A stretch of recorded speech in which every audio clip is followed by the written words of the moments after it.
Welcome back to Red Bank, Tennessee. It all comes down to this. Game 3, a decisive Game 3 between the Red Bank Lions and the Upperman Bees. The winner moves on to the state tournament.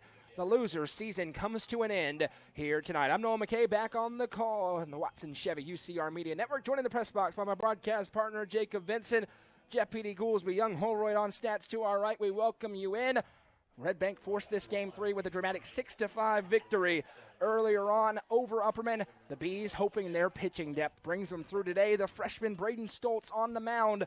Same lineup we just saw for the Bees as they'll climb back in. They have Chris Worsing on the other side. And for Stoltz in the game yesterday, he went in that ninth inning. 1 inning, no hits. 1 run did come across. It was earned, a walk, and 2 strikeouts in the outing. And his first pitch into Justin Fallon dips away for ball 1. That's a 65-mile-an-hour breaking ball. Low 70s with a fastball. The Bees have seen a ton of kids who throw like he does. It's all about putting it in play. Here comes the 1-0 to Fallon. That one misses away. It's 2-0. This is a freshman on the mound. 2 young pitchers, a sophomore, obviously, and Chris Worsing. Biggest outings of their high school careers. Who can settle in early, going to be very important. Red Bank's been great in first innings. They've held leads out of both first innings in this series. By 1 run, the Bees want to flip that on its head. The 2-0, Justin Fallon turns on that one. Well struck, angling back towards the gap. A leaping catch is made. Tremel Davis Jr. with one of the catches of the year, and he robs Justin Fallon of a leadoff home run. That was absolutely unbelievable from Davis Jr. out in center field. Had to go a very long way. That ball really well hit. They'd been talking about they hadn't seen home runs in this park in quite some time. That one had a chance, and Davis Jr. said, nah, we'll take it for round number 1. That was a home run for Fallon, and it was robbed. That is the best catch I have ever seen a high school player make in center field. A tremendous play for him, and that gives Red Bank some early momentum, but Chris Worsing climbs in.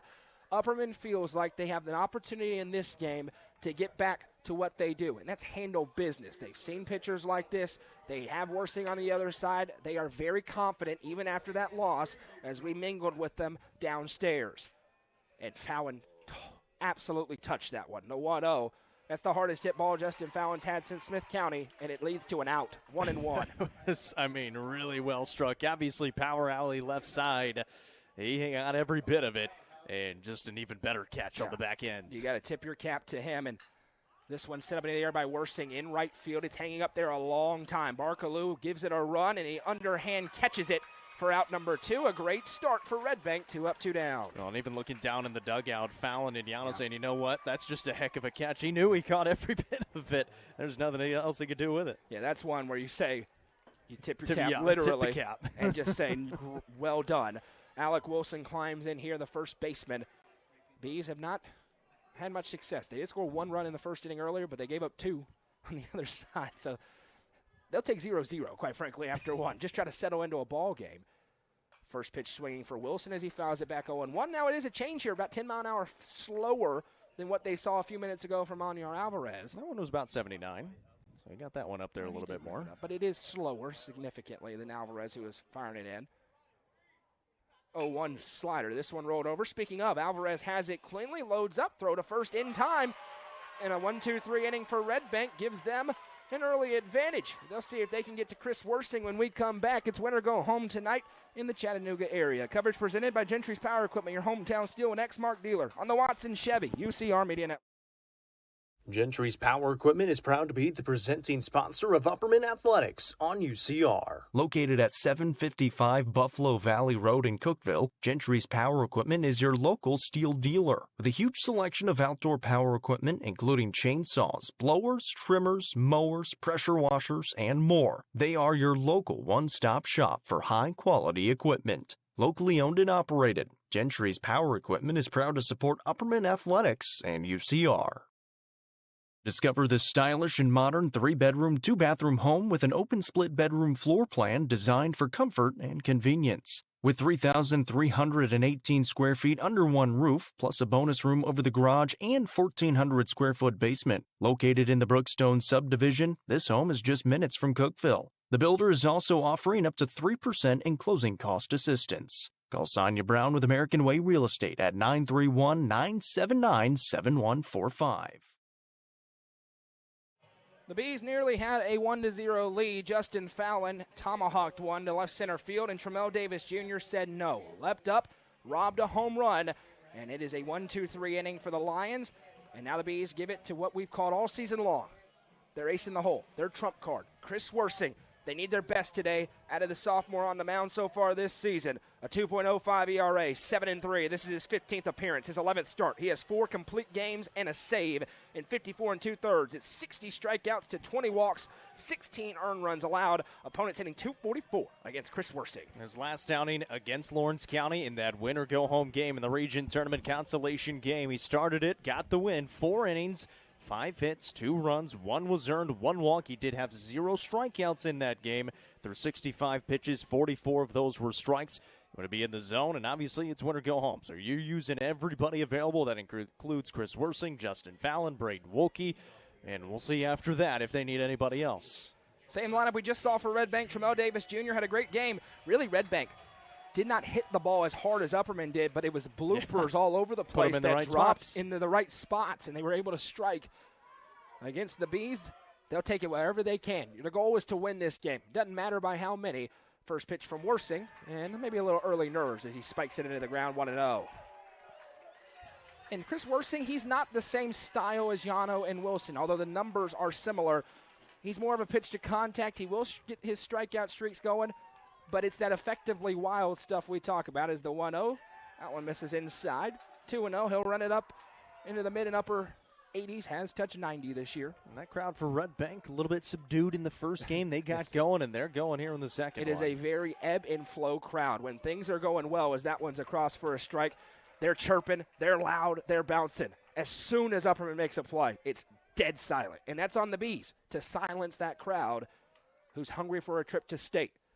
2-1 bounces in, and it's 3-1, and Worsing needs to take a deep breath here and throw strikes. Yeah, that's the biggest thing. You just got to get strikes across. Again, we saw it with Alec Wilson. Didn't have his best stuff in that first game. He was able to trust his defense for the most part. Obviously, a couple of big innings in there to get the job done for Red Bank. But for the most part, he was able to trust his defense, and they made some plays. 3-1 pitch from Worsing. Good one across for a strike. And for the Bees, they've had 3-run leads in both games, surrendered them both times. End up winning game 1 by a run, losing game 2 by a run. They'd love to get another lead and not let it go. Here's the 3-2 payoff pitch from Worsing. This one's weakly rolled foul. In the field today for the Bees in game number 3, rookie Allison catches the balls and strikes. Alec Wilson at first, Braden Green at second, Carson Shoup back at third, Juju Yano at short, Evan Huddleston is in left, Carson Holroyd is in right, and Justin Fallon, quarterback center. Another 3-2 coming from Worsing. This one swung on and right over the outstretched glove of Braden Green. Tremel Davis Jr., great start to the game for him. Leadoff single for the Lions. Second time he's done that. Put it right over Braden Green's head. Did it in game number 1 today. That's a really good piece of hitting on 3-2. Inside half. Rips it to that right side. The base running aggressiveness has really hurt Red Bank. They've been caught stealing 3 times. We'll see if they test rookie Allison early, as Onyar Alvarez will climb in. Well, and that third one, in the first one in that last game, that was supposed to be a hit and run. There was no swing. It was a double steal, so it just didn't work out the way they had planned it. Still, rookie Allison, he's shown off the cannon in this series so far. Runner stays. First pitch swung on. Popped out of play, and it's 0-1. For the Bees, we've kind of talked about this off air. The top 4 in the line, really the top 3, have been so efficient for Red Bank all season.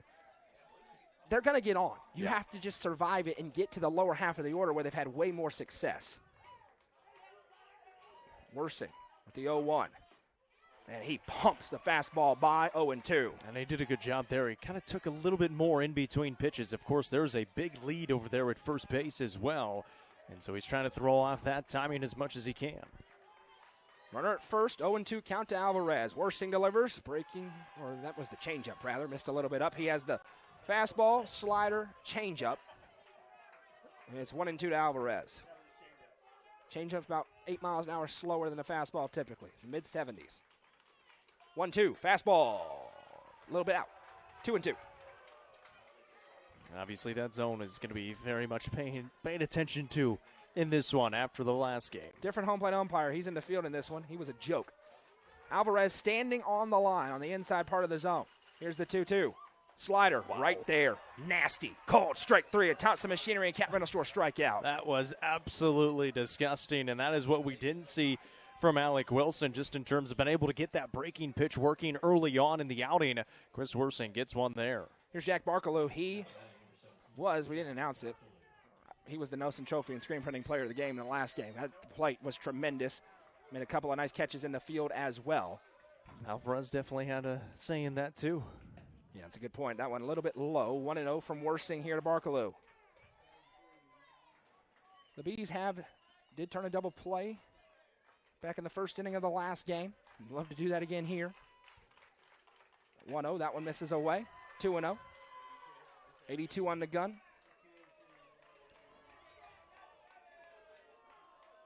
Again, that crowd's starting to chirp. As soon as it's a little advantage, they get into it. The Bees trying to stifle that. This one right at Green. He eats it, flipped to short for one, throw to first, Braden Green. Well done, young man. 4-6-3, double play, inning over. We head to the second, scoreless at Red Bank. Looking for weekend lunch and dinner plans? Since 1971, Nick's Restaurant has been locally owned and operated. From mouth-watering prime rib to delectable ice cream pie, Nick's has it all. Their cozy atmosphere and great service will make you feel right at home. Plus, their banquet space is perfect for any event. Visit them at 895 South Jefferson Avenue or online at nickscookville.com. Nick's Restaurant is a proud sponsor of this broadcast on the UCR Media Network. Proudly introducing Upper Cumberland Generators for all your home power solutions. Locally owned and operated, Upper Cumberland Generators are here to make sure you have peace of mind no matter the situation. With new and reliable generators. Call 931-265-1702 for more information or to order yours today. Upper Cumberland Generators is proud to support this broadcast on the UCR Media Network.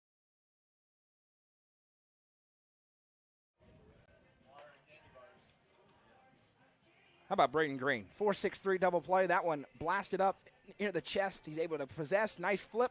Yano with a great throw, and the Bees get out of the inning. It's a really good play. And Braden Green, he didn't have a chance at the liner over the top of his head, so he's able to make it there. Kind of jumped up on him. He's able to stay in front. Actually did get the glove on it. Stayed in the glove. Just the easy flip to second base and a good throw from Yano.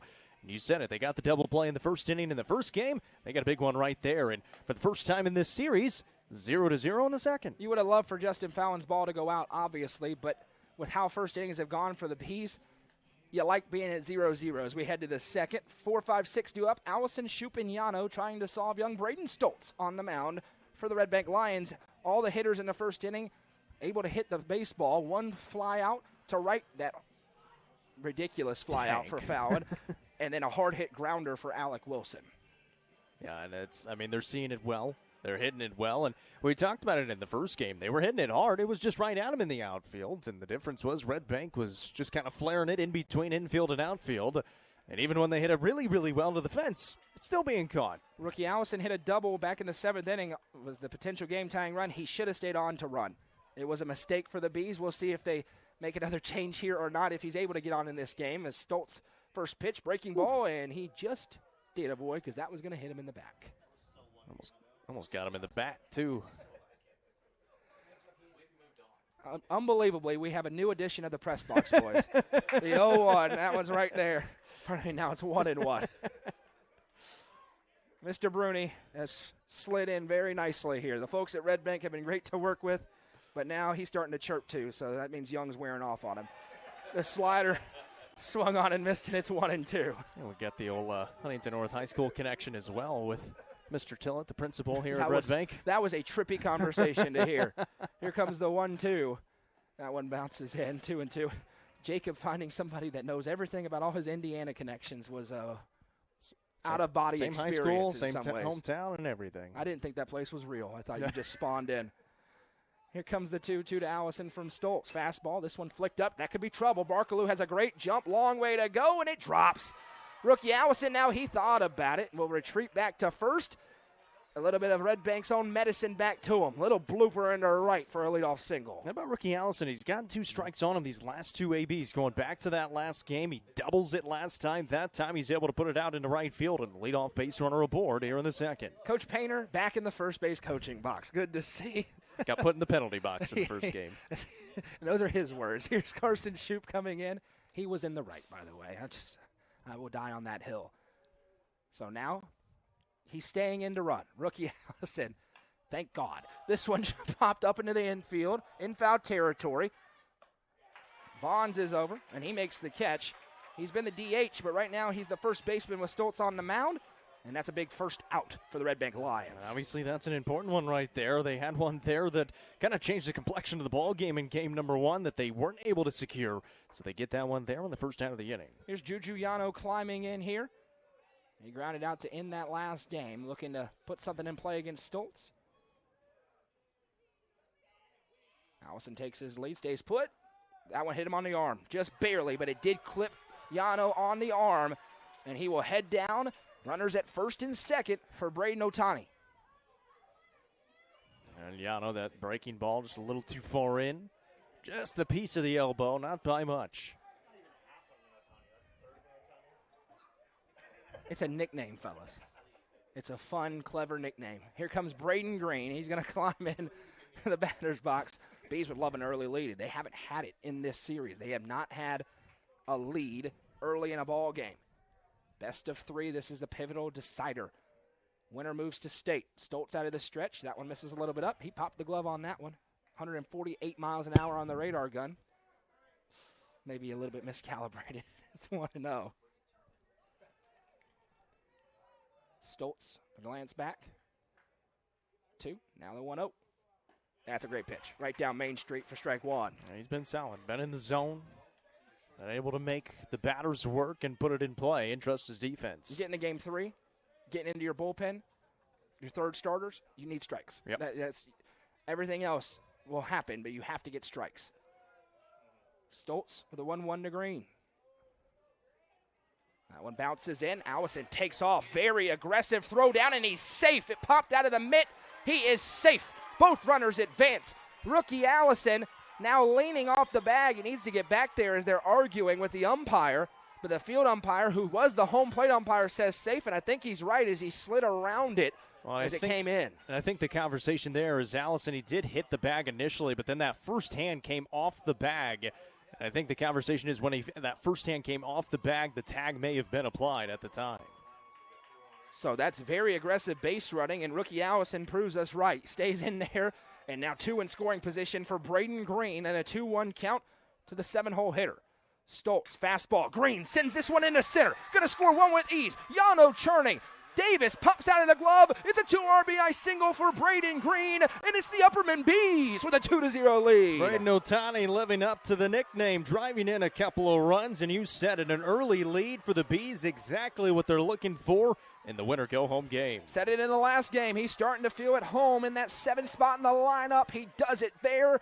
And the Bees give Chris Worsing run support early. They're looking for more. Here comes Carson Holroyd. Man, Braden Green, you said it. In this spot, in the 7th spot in the lineup, has been really, really solid here in this series. He was great as the leadoff batter, as the 2-hole batter. Good all season. And then he had a little adjustment period in this 7-hole, and now he's starting to rake. He sees a lot more fastballs in that spot. He takes his lead over at first. Bonds trying to hold him. Stoltz trying to rally in. First pitch swinging for Holroyd. That's a mile into the air. Left fielder under it. Alvarez there as well. They collide briefly. Just a little brush, and it'll be caught for out number 2. That's so big to take that lead because you take the crowd out of it now. You've got that 2-run advantage. Settle those nerves a little bit, and you get off to that good start. Now you can kind of settle in. We've talked about this senior class for Upperman as Evan Huddleston, one of them, climbs in. Winner-take-all game at Lenore City, their freshman year. Winner-take-all game against East Hamilton their sophomore year. Didn't get to this game last year. They know what it's like to be here, and it's a good start for them here on the road. Green takes his lead. Huddleston has the bat on his shoulder. That one bounces. A very nice block by Bruni behind the dish for ball 1. There's maybe been one get behind the catchers for both have been sensational. Yeah, for Red Bank, and obviously Ricky Allison has been really good too.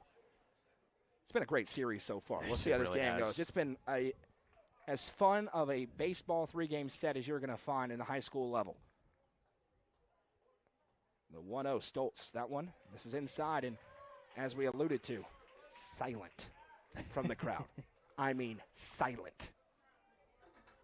And that's on the Bees to keep it that way. You could hear a pin drop right now. Here's the 2-0 from Stoltz to Huddleston. It's a good pitch. Evans taking the whole way, and it's 2-1. Yeah, he normally takes until he sees a strike, sometimes 2 strikes. Now on 2-1, he might get a little bit more aggressive. Fallon's on deck.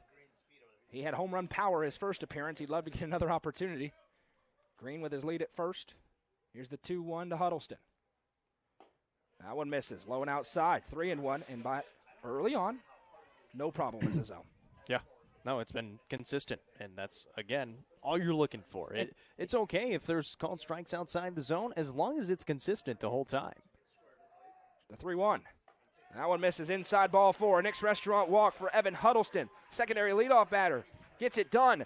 Runners at first and second. Here comes that man, Justin Fallon, for the second time. Well, they just hit the first one about 355, and it was caught by Davis Jr. out in center field. Best catch I've ever seen a high school kid make. It was incredible. And now he's got an opportunity here with the runners on first and second and 2 away. He has several multi-home run games in his career. This one wouldn't be, but it'd feel like it if he's able to tattoo one. Stoltz knows he's got to be careful. Left one over the heart of the plate last time. Slider, good pitch, dips away, 1-0. And you said it, kind of when you get to this top third, top half of the lineup, you're going to get a lot more breaking balls. Fallon has been able to lay off of those for the most part. Green at second, Huddleston at first. Here's the 1-0. That one dips away, 2-0, and you don't want to make a mistake to Fallon, but you've got Chris Worsing looming, and this is why the Bees were significantly confident in this entire series. There is not very many places that Red Bank can go behind Stoltz in this ball game. They do not have a Fallon standing in center that they can come in and throw 90 miles an hour. Yeah, and so you'd love to get into that bullpen. Stoltz, he's got really good numbers, so he's just looking to kind of settle back in. Again, there's already 2 outs. You're just looking to get that final out, looking for a ground ball, pop out, whatever it is. The Bees feel like if they get into the bullpen, they're going to the state tournament. That's what they're trying to do today. Runners at first and second as Fallon will climb in here. Warm day still. Overcast skies. It's a 2-0 count. Fallon's looking for his pitch.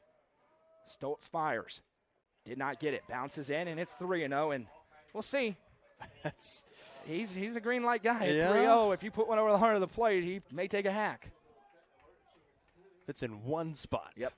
Fastball right in his power alley. 3-0. He didn't like it, so he takes That's it. fine. It's 3-1. Yeah, it was down and away a little bit. That's a really good pitch on 3-0. Fallon, at this velocity, he can track it. You could see his brain working as he figures out what's coming to him. Runners at first and second. Bees looking for some more 2-out magic. Already 2 across in the frame. The 3-1. Stoltz kicks and deals. Slider, great pitch. Drops in, and we run full 3-2. Runners will be moving with 2 outs. That's been the one that Justin Fallon doesn't like. When it starts kind of at your shoulder and it's breaking in, kind of freezes him for just a second. Big payoff pitch here. Runners go. Slider away. Ball 4. Nick's restaurant walk, and a couple of words for Fallon in what's been a chippy series. He heads down and sets the table. Uh-oh. Here comes Chris Worsing. Yeah, Chris Worsing. He was big in that first game. He's got a big opportunity here, and we're going to have an early visit to the mounds here in the second inning. Sensing the importance of this moment, you hit it around the head, Jacob. 2 outs. So you get out. Listen, 2 runs, you can survive. You survived a big inning last game, you're fine if you're Red Bank. One big swing for Chris Worsing, who can park them all in this ballpark, completely changes the game with him throwing on the other side. And that's why you have the conversation here, because you've got bases loaded, 2 outs, and you're just looking for a couple of pitches. And right now, you just need him to throw a couple of strikes and bring it across. Trust your defense behind you and see if you can make a play on the field. You see Alec Wilson and Chris Worsing talking to each other there. That's really cool. You're seeing Evan Huddleston. That's definitely Alec Wilson and Chris Worsing. Oh, I thought you were talking about Braden Green. No, I'm talking about right here. Well, I was showing third base. Can I do my job, please? Yeah, I was showing third base. They were chatting, and that was a cool moment. You've got the senior leader, your Mr. Baseball caliber player, talking to the MVP of the district. And smiles on their faces here as the Bees try and add a big number to the scoreboard. To be fair, I was showing Braden Green and Evan Huddleston. Yeah, I was trying to tell you to show it to the others, and you weren't, so I was like, all right, well. Huddleston was talking to Green, a senior talking to a junior. There you go. First pitch to Worsing. He swings at it, and Braden Green does a little do-si-do to get out of the way of that foul ball. That was an ambush swing by Chris Worsing. As Mr. Bruni says, don't throw that again. Good advice. Yes. Chris Worsing loves that inside fastball. You missed there, and you may wait a minute. Wind has died down. It's just gently breezing. It's a huge ballpark here, though. Yep. You see it's played large. You have a lot of hits into the gaps that end up being singles and doubles. Here's the 0-1. Slider. That's a great layoff as it dives in, and it's 1-1. And because he's had a couple of those that have dropped off the table and fallen in for a strike. That one just kind of spun a little bit more and stayed up. Stoltz trying to battle in here. He's at 33 pitches, 17 strikes. That one misses outside despite the chant from the Red Bank fans. 2-1. Just a little bit. It's a good frame job. And the umpire says outside. Coach Drombarger told me before the game, he said, I think it's going to be probably a better zone. He's been talking to him over at first. 2-1, misses outside. Calm demeanor there, and he has had the calmest demeanor. Nowhere to put Chris Worsing. 3-1 count, hitters count for one of the best hitters in the entire state of Tennessee. Looking for one spot. Not there. Take a trip. 3-1. Fastball up, ball 4. An RBI on the walk for Chris Worsing, and it's 3-0. Uh-oh, here comes Alec Wilson. Yeah, obviously the damage is not done just yet for the Bees. Great AB work there by Chris Worsing. You mentioned it, ambushed that first pitch and then got 4 straight balls. That one was even close. Have a runner on here for your pitcher and Chris Worsing. Rylan Case has done a really nice job running for the Bees. He will come on, the freshman, plenty of speed. That makes sense for Wes Shanks. Worsing not a ton of speed out there. It's the one kind of gap in his game, if you will. It's a pretty flawless game that he has, though. Yeah. Here's Alec Wilson. This is exactly who the Bees want with a bat in their hand. Bases loaded, 2 outs, up by 3, looking for more. Stoltz trying to get one big pitch. First pitch swinging for Wilson. Chopped over to third, and they'll take the easy route for the fielder's choice. And that does retire the side, but the Bees on the road get the first punch. It's 3-0 as we head to the bottom of 2 on the Watson Chevy UCR Media Network. Proudly introducing Upper Cumberland Generators for all your home power solutions. Locally owned and operated, Upper Cumberland Generators are here to make sure you have peace of mind no matter the situation. With new and reliable generators. Call 931-265-1702 for more information or to order yours today. Upper Cumberland Generators is proud to support this broadcast on the UCR Media Network. Turfmasters Landscape Management has been serving the Upper Cumberland since 1996. They offer a variety of services, including lawn maintenance, landscape design and installation, landscape lighting, irrigation systems, and more. For more information, contact Matt Wilson at 931-261-1587 today. Turfmasters Landscape Management is a proud sponsor of this broadcast on the UCR Media Network. Chris Worsing back to work, bottom of the second. It's 3-0 lead. It's 4-5-6 due up, and we were talking, Jacob, for the first time in the series, that was an Upperman B inning. It was, and even when it got to 2 outs, still pushing. Great AB work by Chris Worsing. Brings another run across. And how about Braden Green? Mentioned it down in that 7 spot here for the last couple of weeks. Took him a little bit to get going, but man, has he got it going now, and especially here in this series. Winner take all game 3. You win, you get to play on Tuesday night in Smyrna in Rutherford County in the state tournament. You lose, it's a good season, but it comes to an end tonight. Sean Bruni, the catcher, will climb in against Worsing. Gave up a leadoff single, then got a strikeout and a nice 4-6-3 double play turned by the infield. He's looking for a quick frame here. First pitch is fouled back, and it's the first time in the series that there's a 0 on the board for Red Bank after an inning of play. Yeah, and that's important for the Bees. This crowd has been really, really big, and obviously it's going to be tough coming on the road, but pretty quiet right now. Quiet as well. A little bit of chirps as the 0-1. Breaking ball. Did it hit him? It did. Bruni tried to slide out of the way, but it does hit him. The winner gets Chester County at 23-9 at 6:30 on Tuesday night at Smyrna. If it's the Bees, we'll be there with them. Still to be determined. Probably audio coverage. We'll take a look at what we're able to do in part of our partnership with NFHS Network, but we'll be there for it. We'll also be there for Gordonsville softball because they're going to go tomorrow after they run Roll Whitwell. South Gibson and Greenville on the other side of that. The bottom half of the bracket is really good.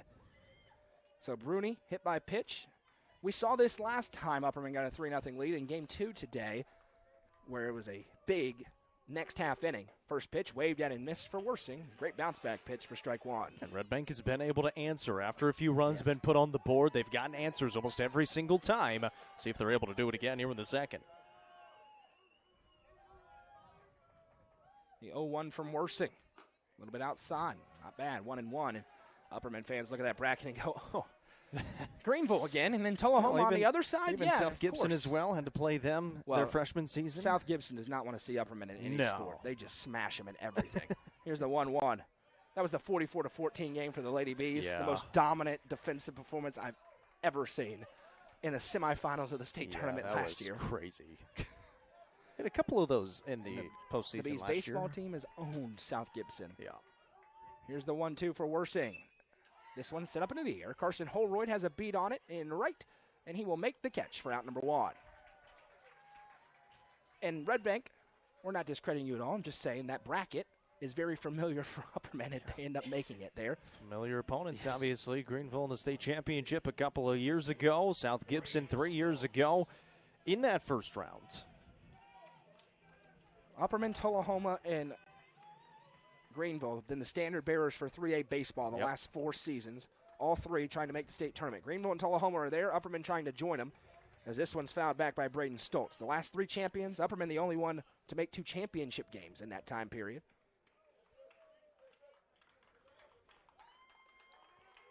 Oh, and 1 coming as the crowd tries to come to life a little bit. Worsing slides and deals, pops the glove on that one, upstairs for ball 1. Still 82, and he's been kind of sitting right around 82, 83 with that fastball. We know he can get it up higher than that. Trying to control it. I think that's been a real point of emphasis for Worsing and Coach Dronebarger.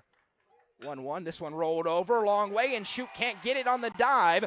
Runner going to round 2 and now slams the brakes as to it in a hurry was the speedy Huddleston. But now the tying run comes to the plate. It's Tavion Bonds. Yeah, it would have been a tough play no matter what. He's kind of shading just a little bit towards second base and has to dive after it and not able to get there. Only saving grace for the Bees is they're hitting the lower part of the order where they've had some success. But again, Red Bank firing back. There is going to be a runner on here for the pitcher Stoltz, who helped his own cause with that single into left.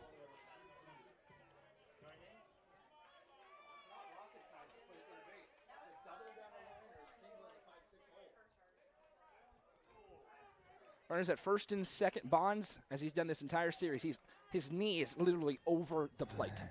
If he hits his back knee, it's a strike. He waves and misses at the fastball from Worsing. And one thing you like about Chris Worsing, he is very experienced with runners on the base paths in this season. Yeah, he's had to deal with it pretty much all year long, so he's pretty comfortable. Early on, wasn't his fault. His defense let him down a few times. As Bonds rolls this one over, could be 2. Yano bobbles it, and now the E6 will load the bases. Could have been a double play. Instead, it's bases loaded with 1 out for Hayden Nam. That caught him in not a great spot. Yep, and I would have dropped it too. It's an E6 that will not be fun for Yano to remember. He's trying to take his time, and all the gentlemen on the field say, take your time, buddy. We're okay. We're in no rush. Big opportunity for Hayden Nam trying to tie the game here, and Red Bank again firing back. It's on Upperman to stop the momentum immediately. And we talked about it. Every time they've had an answer, and they're starting to build into that as well. So Upperman's got to make sure they've got their defensive alignment ready to go here. The bases loaded and 1 out. Off memory, this is like the 6th bases loaded with 1 out or no outs jam Chris Worsing's been in the last couple of months as that one's fouled out of play. And he's never been tagged up out of it. Somehow he's found a way as it's 0-1. Red Bank trying to change that stat right here, right now. Sometimes 1 or 2 will come across, but it's not usually 4, 5, 6 as we've seen at times. 0-1. This one rolled up the middle. This one could be 2. Flip to short for 1. Throw to first. 4, 6, 3. Threat over. Inning over. We head to the 3rd. It's 3-0 Bees. The infield does it again. The Real Estate Collective is a team of experienced, licensed real estate agents serving the entire Upper Cumberland region. Whether you are looking to buy or sell, the RICO team is ready to serve you. With a focus on people over profits, you can rest assured the Real Estate Collective can help make your real estate dreams a reality. Call 931-559-9500 for more information or see their current listings at letsgorico.com. The Real Estate Collective is proud to support student athletes in our area and this broadcast on the UCR Media Network. Livingston Regional Hospital is Livingston's hometown hospital. Located at 315 Oak Street, Livingston Regional Hospital provides compassionate, quality care for all patients from local people you can trust, so you can count on them to treat you like family.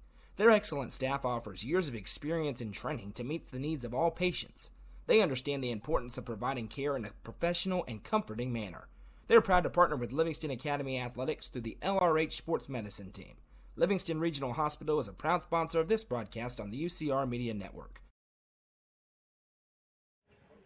The Upperman infield has turned 2 inning-ending 4-6-3 double plays, and that one was huge. It was bases loaded with 1 out. Green, Yano, Wilson do it again, and another example of Upperman able to settle down in big spots. Yeah, Red Bank felt like they were in the position they wanted to be in. Bases loaded, 1 out, in a good spot in their order. Ground ball right side, hit pretty well. Brent Green's been really, really good on the ground balls hit to him. They haven't been the easiest of plays. He's been able to make it. Good throws by Yano as well, and able to get out of the last couple of innings. We'll see if Chris Wersing is able to maybe, work a little bit cleaner in the next couple of innings. And it was back-to-back double play balls. The one new pitcher as well hopped up, and there is a new pitcher on here for the Red Bank Lions, and we'll tell you who it is here in a moment. It is Hayden Nam. He pitched a day ago, and that makes some sense because this is the exact same spot they were just in, 4, 5, 6, and the Bees were tattooing Stoltz on the mound. Yeah, they were able to figure him out pretty quickly, and so you go to another pitcher, try to throw it off just a little bit, and again, you got to do something because it's your final game, maybe, so you got to come back and win it. You got to get a 0 on the board and see if your bats can get going. And another example, though, the Bees feel like they have a guy who can go 7. You got to get in your bullpen late. Most teams do. It's their trump card, and Upperman has to go into their bullpen. It's the Division I guy standing in center field, so they feel good. They have the lead, but they're looking for more. Here's rookie Allison. He singled, came around to score his last appearance. Nam dots it up with strike 1, and this is what they need. It was only 2 base hits for the Bees in that last frame, but a lot of walks, batter hit by a pitch, and that led to a big inning for Upperman as this breaking ball is fouled off. And Nam yesterday, he came in relief in the 7th for Brody, and he did pretty well, went that 1 inning. He did give up a couple of hits, but no runs, no walks, and no strikeouts. So pitching to contact in that 1 inning he threw yesterday. And we're gathering most of the pitchers for Red Bank have similar stuff, but it's all about who's dialed in today. Is the 0-2, this one, great take by Allison, 1 and 2, in that low to mid-70s, breaking ball off of it. That's similar, but if you're throwing strikes, you're going to have the opportunity to pitch today. Rookie Allison, 1 and 2. Nam delivers. That one misses up. And Allison again on 2 strikes. He's gotten a hit the last 2 times. Last time was that bloop single out to right. Bees have been really good with 2 strikes. There's a 2-2.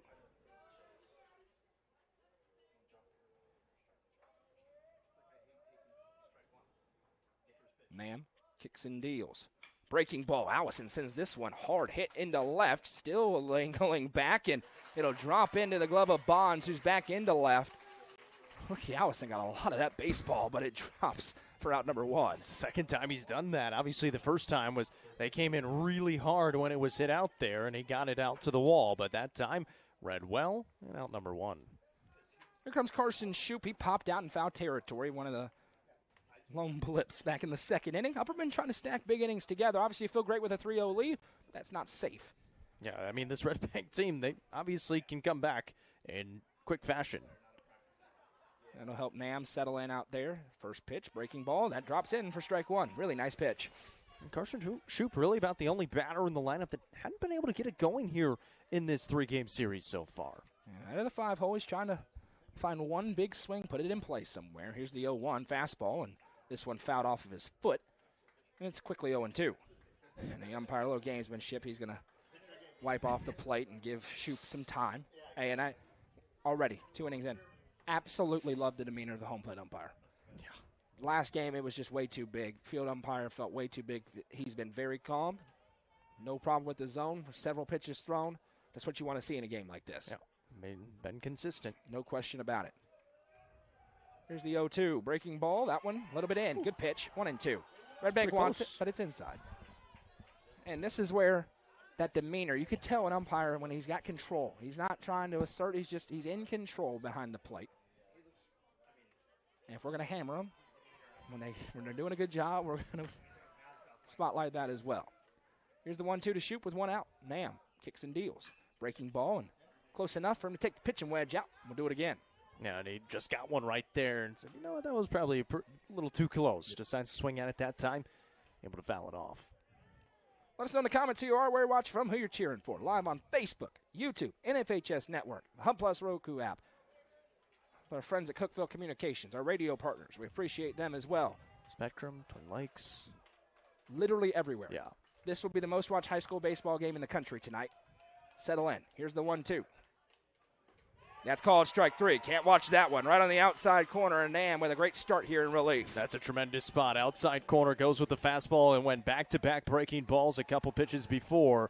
Comes back with the fastball and puts it on a tremendous spot. Carson Shoup just unable to pull the trigger. And you know why it freezes you? Because it's so much harder than the last 2 pitches, but that, a great pitch from Hayden Nam. And here's Juju Yano, was hit by a pitch, came around to score back in the second.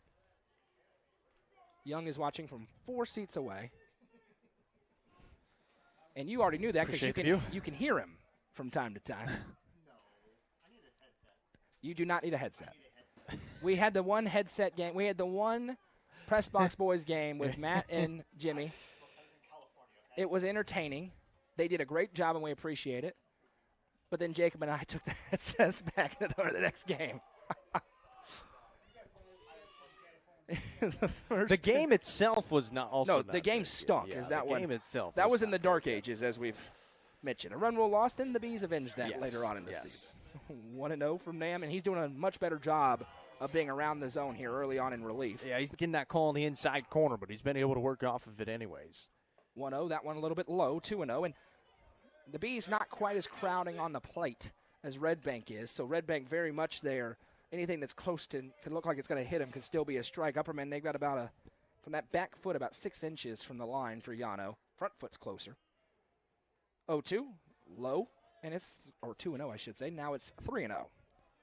Braden Green on deck next, and he is swinging a great bat.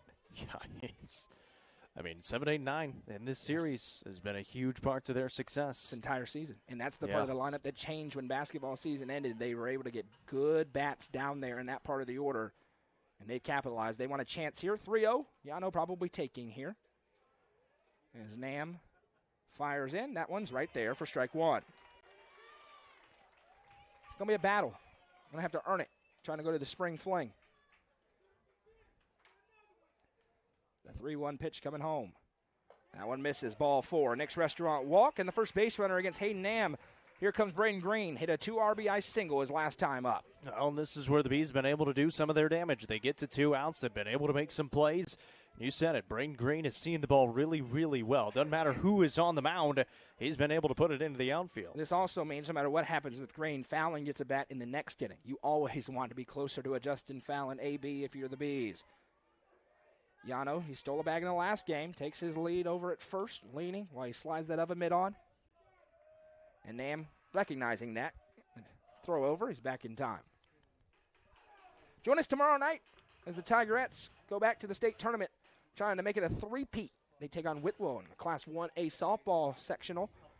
6 o'clock first pitch. Jacob Vincent on play-by-play headset will be in the outfit at Crump Paris Park. Hope you'll join us for it. It's going to be packed. It's going to be awesome. Yano goes. Green takes. It's a strike. Juju slides in safely at the Turfmaster stolen base and a runner in scoring position for the Bees. It's 0-1, and by the way, that game tomorrow, Kaylee Plumley's final game ever at Crump Paris Park. It's going to be a fun evening for the GOAT in softball in the Upper Cumberland. Unfortunate for Whitwell. They're going to lose badly. Yeah. Sorry. Great season. Made sub-state. Got to win that region. That's a win for them. They're not winning. Is that one a little bit low outside, 1-1 to grade? Yeah, it's if Gordonsville loses that game tomorrow, my credibility, I will accept that it is tanked. I will stop making predictions.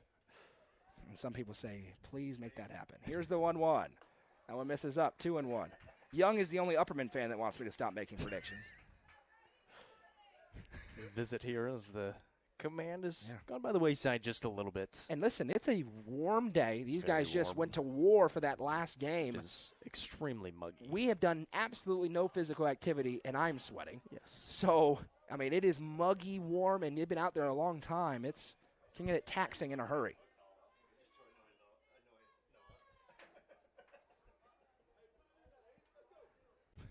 Green waiting on his pitch at 2-1. Carson Holwood waiting on deck.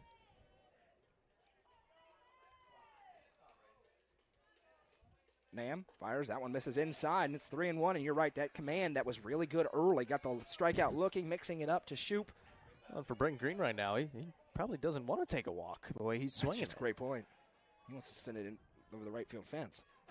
Wind has died down significantly on that point. He definitely has the power. Yeah, We've seen it. Pretty much no breeze at all right now. 3-1. That one misses. Ball 4. Back-to-back Nick's Restaurant walks. And I wonder how quick the hook is for Coach Roberson over there. Already making one move. Stoltz wasn't throwing poorly. Wasn't necessarily dominant. Now there is a little step out, but it is not for the head ball coach. So one of the assistants. Going to be a trip out and a discussion here. Big opportunity for Carson Holroyd. Flew out his last time up. Hit it pretty hard. Yeah, runners on first and second, both by way of walk. Probably going to be a little bit patient here with those last couple of walks out there for Yano and then for Green as well. How about Gentry's Power Equipment, Jacob? Absolutely. They've been tremendous to us. Years not just here in the postseason. I mean, yeah, like you said, last few years, especially this year, football, basketball, baseball, and now the postseason for all the sports we do in the postseason. You know, they're number one, they're tremendous people. 755 Buffalo Valley Road. They're experts at what they're doing. Honest folks, which is critical. You want to be able to trust what you're getting and not be pushed and feel like, oh, you're just trying to get a check. No, that's not what they're doing at Gentry's Power Equipment. They're going to get you in your right outdoor power equipment needs, whether it's a push mower, a zero turn, whatever you need. I mean, every end of the spectrum. Maybe you just need a new part in yours. They have the expertise to handle that there. We appreciate them being with us all year long and into the future. First pitch to Holroyd misses outside. Nam really struggling to find the zone right now, and Wes Shanks and company say, yes, please, please, please, please, more of that. Well, and the difference right now, Stoltz was on there. He was throwing strikes, but he was getting hit up. Now it is, like you said, you need strikes here in a winner-go-home game. You're not getting them. 1-0. You can get some effectively wild, but right now there are not many strikes. Yeah, it's just misses. And it's 2-0. And you got a big problem with Evan Huddleston on deck next, and then the huge bats for the Bees. You're going to be really selective if you're Upperman right now. 2-0. Holroyd taking the whole way, and a good bounce-back pitch for Hayden Nam across for strike one. Yeah, he needed that one. He's got 24 pitches. 11 of them have been strikes. See if that one kind of settles him in a little bit, because even for him, there's 2 outs. Get a ground ball and get out of it. 2-1. That one misses up and in. 3-1. And you also don't want to load the bases. You need to have a ton of speed at third with Yano, ton of speed with Holroyd at first. Braden Green, he's not the fastest kid. He's not the slowest kid. Maybe a half ton? Yeah, he's quick. Power bat. Nobody ever called me fast either. Here comes the 3-1 to Holroyd. Ball 4. 3 straight Nick's Restaurant walks. Elimination game. Coach may have to make a move here. This is danger time as here comes Evan Huddleston, who's going to be very patient at the plate. Well, and a lot of those misses are outside to those right-handed batters. So you're looking to maybe try to bring it a little bit in. Maybe you move over on the mound if you can. Let's go. Step to him. Here's Evan Huddleston. He has walked once. 3 straight walks for Nam after a 2 up, 2 down start. That one misses low, and it's another ball. Much better. Let's go. And that one was a little bit closer at least, so you feel a little bit better coming home with it. It was fly out, strikeout, and then walk, walk, walk. Bases loaded. The 1-0. Much better pitch. Right across, 1-1. Yep, just brought it up a little bit. Hey, one at a time. And we want to see this kid throw well. I mean, you want to get the best. You want to take on a team at their best. Here comes the 1-1 for Nam. There you go. Huddleston may have chased one for the first time in a long time, and it's 1-2. And if he can strand the bases loaded, it gives a little bit of momentum back into that home dugout. Yeah, and a good battle back here by Nam. Big moment in the ball game as Upperman tries to break it open. The 1-2 pitch. This is swung on, rolled over, and deja vu to the last frame. A step over at the bag to retire the side. The Bees threatening on the base pass, but can't come through. We will head to the bottom half in a 3-0 ball game. This is the Class 3A sectional presented by Gentry's Power Equipment on the Watson Chevy UCR Media Network. The Real Estate Collective is a team of experienced, licensed real estate agents serving the entire Upper Cumberland region. Whether you are looking to buy or sell, the RICO team is ready to serve you. With a focus on people over profits, you can rest assured the Real Estate Collective can help make your real estate dreams a reality. Call 931-559-9500 for more information or see their current listings at letsgorico.com. The Real Estate Collective is proud to support student athletes in our area and this broadcast on the UCR Media Network. Livingston Regional Hospital is Livingston's hometown hospital. Located at 315 Oak Street, Livingston Regional Hospital provides compassionate, quality care for all patients from local people you can trust, so you can count on them to treat you like family. Their excellent staff offers years of experience and training to meet the needs of all patients. They understand the importance of providing care in a professional and comforting manner. They're proud to partner with Livingston Academy Athletics through the LRH Sports Medicine Team. Livingston Regional Hospital is a proud sponsor of this broadcast on the UCR Media. Chris Worsing, a 3-0 lead. Upperman in the top of the fourth is going to have 1-2-3 due up. Here for Red Bank, a great time for a rally. 9-1-2. Wilbur, Davis Jr., and Alvarez, wow, going to come up here in this half inning. Been a long couple of days. The phonics version, the phonetic version of his name. Hey, it's how you learned it in El Paso, right? No, that's a very different name in El Paso. we can go that way if we want. Anya will probably prefer that. First pitch misses a little bit low, 1-0. Here to Wilbur. He had a really good AB in that last game. Had a huge base hit for him. He led it off to get their rally going. 1-0. This one chopped over to Shoop. He flashes the leather. Got to make a long throw. Does. Bang, bang, play in time. Shoop a little bit slow on the release, but he's able to make the throw for out number one. Yeah, he just kind of stabbed out, found the baseball, and then wasn't quick enough to get into the throw, but it made a good enough one and a close play, and was able to get the outs. Tremel Davis Jr. has been on every time. Yeah, it seems like.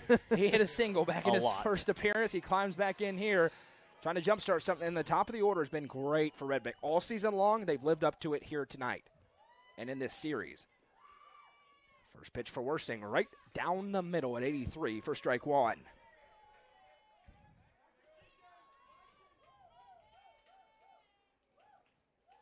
Worsing, the 0-1.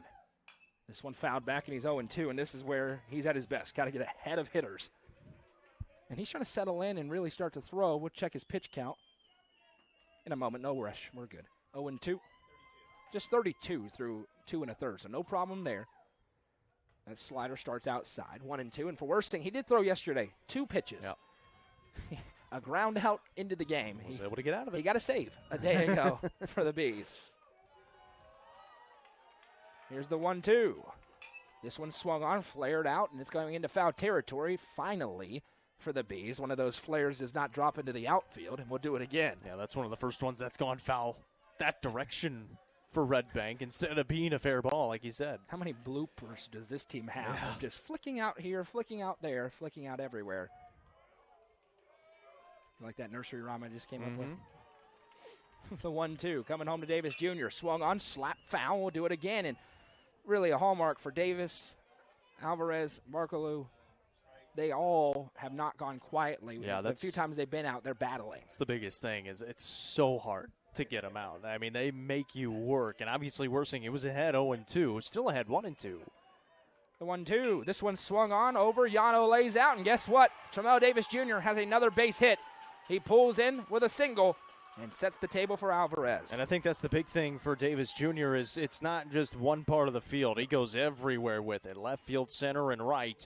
And he's able to get on, and now you put a ton of speed on the base path. Anya Alvarez climbs in. He struck out looking his first time up. Another important thing for Worsing, though, different than the last games. Usually when that hit has happened, it's been with nobody out. He's had one out on the board, and it's turned 2 double plays to get out of the first 2 innings. Bees would take a third. First pitch, a little bit low, 1-0. Yeah, it's been 4-6-3, 4-6-3 the last 2 frames.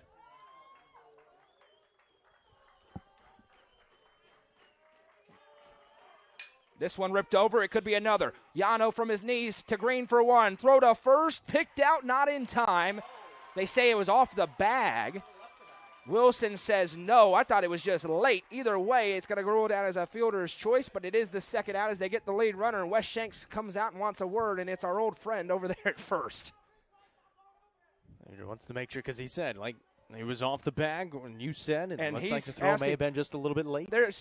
Let's put it this way. If he's off the bag, it's the first time in 4 years Alec Wilson's been off the bag.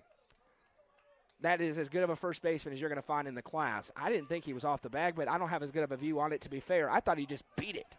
I thought he was safe on the run. So they're going to rule him safe. Alec Wilson shrugs. And Barkaloo stands in. He grounded into one of those double plays. It will be an inning that is not in on a double play for the Bees. It's a good play still by the Bees infield. How impressive would that have been? 3 of them to end Almost had the it. first 3 innings. Almost had it. That's 2 very fast base runners, Yeah. and Yano did a good job to just get that ball on his knees. Alvarez takes his lead. They have not tested Allison. They will here. That one's in. Throw from his knees, not in time, and it will be a stolen base. First of that kind for Alvarez. And a runner in scoring position, and we'll see if it was a strike. 0-1. This umpire is helping us out tremendously. Thank you very much.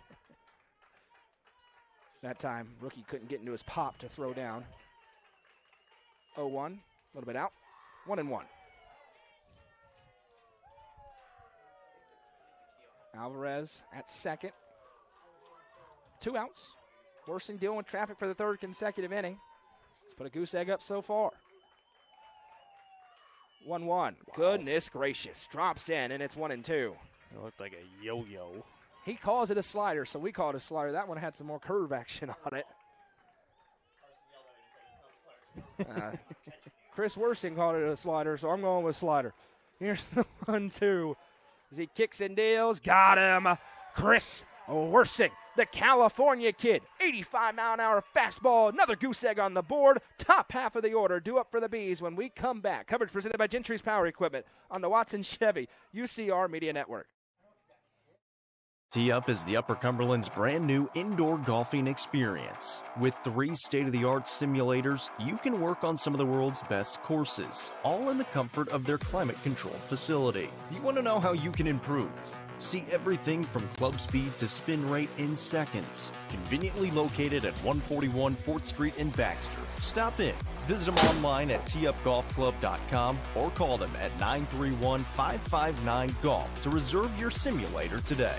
Tee Up is proud to support this broadcast on the UCR Media Network. Are you looking for the best dining experience in the Upper Cumberland? Visit Fire and Vine in Cookeville's historic West Side. Fire and Vine offers great service and a unique menu, including mouth-watering deep dish pizza, delectable beef, chicken, fish, and more. Take in stunning views from the rooftop while enjoying your meal. Come and experience the charm and flavor of Fire and Vine, your new favorite spot for a memorable dining experience. Fire and Vine is a proud sponsor of this broadcast on the UCR Media Network.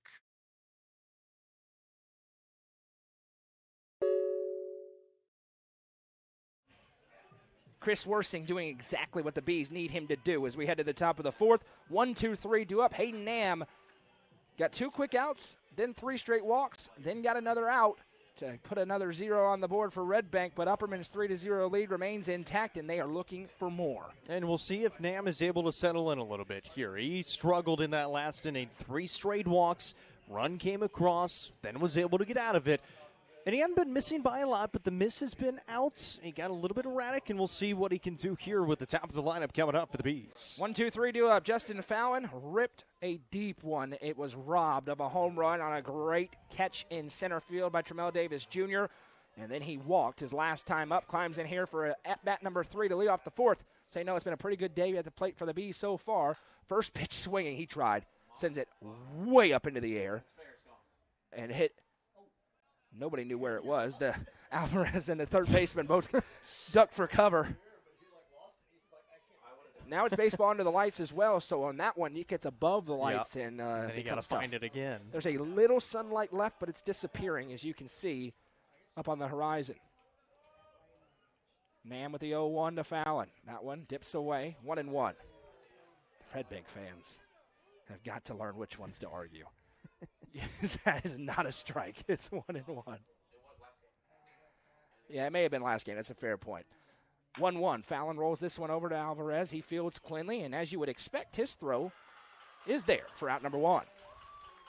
That one just rolled over off the end of the bat, and for Nam, that's huge. Yep, you get that first out to kind of settle yourself in after struggling in that last inning.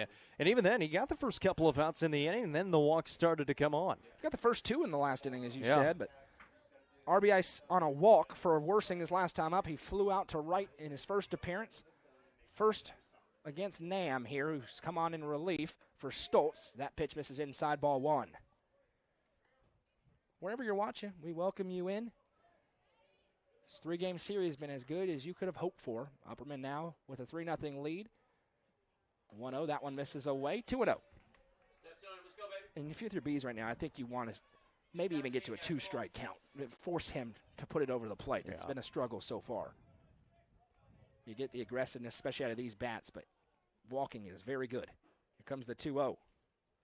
And Worsing proves me right. Sends it up into the air and right. Markaloo gives it a run. Long way to come, and he's able to get there in time for out number 2. Yeah, he's had a couple of those where they've been a long way over there, right on that foul line, but it hung up there just enough and able to get over there in time for the second out. But that's ball 3. Goes chasing it, and now Alec Wilson climbs in. 0 for 2 today. Fielder's choice and a ground out. And I mean, we've seen the approaches. They've been interesting these last couple of weeks for the Bees. There's some times where they are elite and sometimes where we go, what are you doing? As that's a great breaking ball. Best pitch thrown by Nam so far, 0-1. That's a tremendous pitch. Gets him ahead. Now Wilson's got to be ready for it. That one misses. Wow.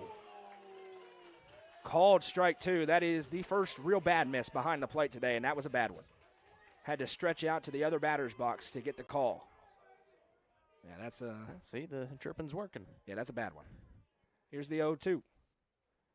Wilson sends this one up the middle, and it will get through. A great job battling in by Alec Wilson. It's a 2-out single for the Bees and sets the table for rookie Allison. I think it might have caught just that top part of the bag as well, right over the top of second base.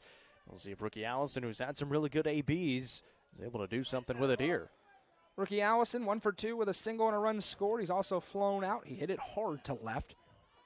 It was deep. Bees have been the 2-out team this entire year. They're looking for more here with a runner at first, trying to extend a 3-0 lead in the top of the 4th.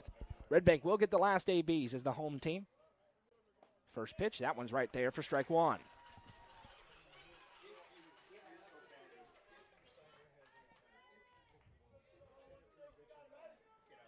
Wilson takes his lead at first. Nam out of the stretch. Couple of glances, 3 glances. Comes home. Breaking ball, that one misses outside. Good to see. 1-1. That it is called a ball. Your world, Hayden, your world.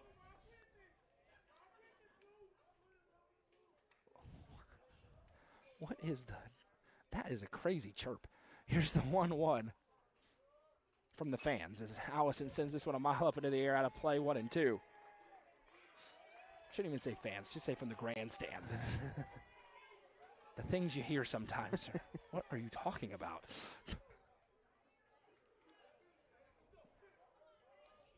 Allison now have to battle with 2 strikes. Had to do that this entire series. Nam slides and deals. Breaking ball. Allison sends it into right. Markaloo is under it. Has to adjust and makes the catch. And that will retire the side. The Lions work around a 2-out single. Chris Worsing trying to put a goose egg on the scoreboard. Upperman's lead is still 3-0 on the Watson Chevy. UCR Media Network. Nelson Trophy and Screen Printing is proud to support student athletes and athletic departments throughout the Upper Cumberland. They're also proud to sponsor the Nelson Trophy and Screen Printing Player of the Game on this broadcast. From trophies to t-shirts, they can do it all. Stop by and see them at 120 Circle Drive in Allgood or give them a call at 931-537-9559. Nelson Trophy and Screen Printing is proud to sponsor this broadcast on the UCR Media Network.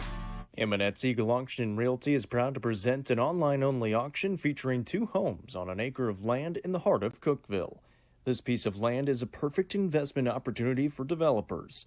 You can bid on this property at eagleauctions.com or call 931-526-5335 for more information. Bidding on this online-only auction ends Saturday, May 17th at 10 a.m. Eminette's Eagle Auction and Realty is a proud sponsor of this broadcast on the UCR Media Network. Chris Worsing back to work. He's still got that 3-0 lead in his back pocket. 4-5-6 due up for Red Bank. At some point, you would love some insurance if you're the Bees, but 3 runs most of the time is enough for the sophomore on the mound. Most of the time, yeah. And Chris Worsing, he's been able to deal with base runners when he's had them on. Double plays in each of the first 2 innings, another ground out in that 3rd inning, and then able to get out of the inning anyways. And for Chris Worsing, he's trying to have a clean outing, and then if you got to go to the bullpen, well, you got Justin Fountain. We've seen Brain Wolke already. He has built that confidence as well, and we'll see what they're able to do going on in this one. But Red Bank, they've been able to come back in each of the first 2 games. Down by 3 right now. Do they have another one in them? Worsing allowing just over 1 run per appearance this year. It's going to rain in the Upper Cumberland tonight, but not here before we're done, so we're good. First pitch misses outside here to Sean Bruni. He was hit by a pitch and ultimately left stranded 90 feet away at third his last time up. Here's the 1-0. This one ripped over, long way for Green. He dives, makes the grab. It pops out of his glove as he spins. It was a tremendous effort. Couldn't make the transfer. Going to be an infield single to lead off the fourth for Sean Bruni. That was a heck of an effort by Braden Green, who's already made some pretty nice plays over there at second. Just unable, like you said, after the spin and getting up, unable to hold on to it. A nice hit by Bruni. I think he had more time than he realized. Yeah. He was trying to rush it a little bit. And a runner's going to come on here for the catcher, Bruni. Andre Brasino will check in. He's flown out once so far to right field. And again, base runners in every frame for the Lions has become And a multiple custom base for, runners at times. has become a custom for Chris Worsing. Bees have already turned 2 double plays, nearly turned a third. It was a bang-bang play. First pitch fouled back. You don't want to keep playing with fire if you're the Bees, but they've never been in that huge jam outside of bases loaded, but it came with 2 outs, or 1 out rather, but they got the double play. Avoid those big jams. You can deal with a couple of base runners. Worsing slides to the 0-1. Great pitch right there, and it's 0-2. Yeah, that was really good. A little two-seam action, able to bring it back across on that outside part of the zone.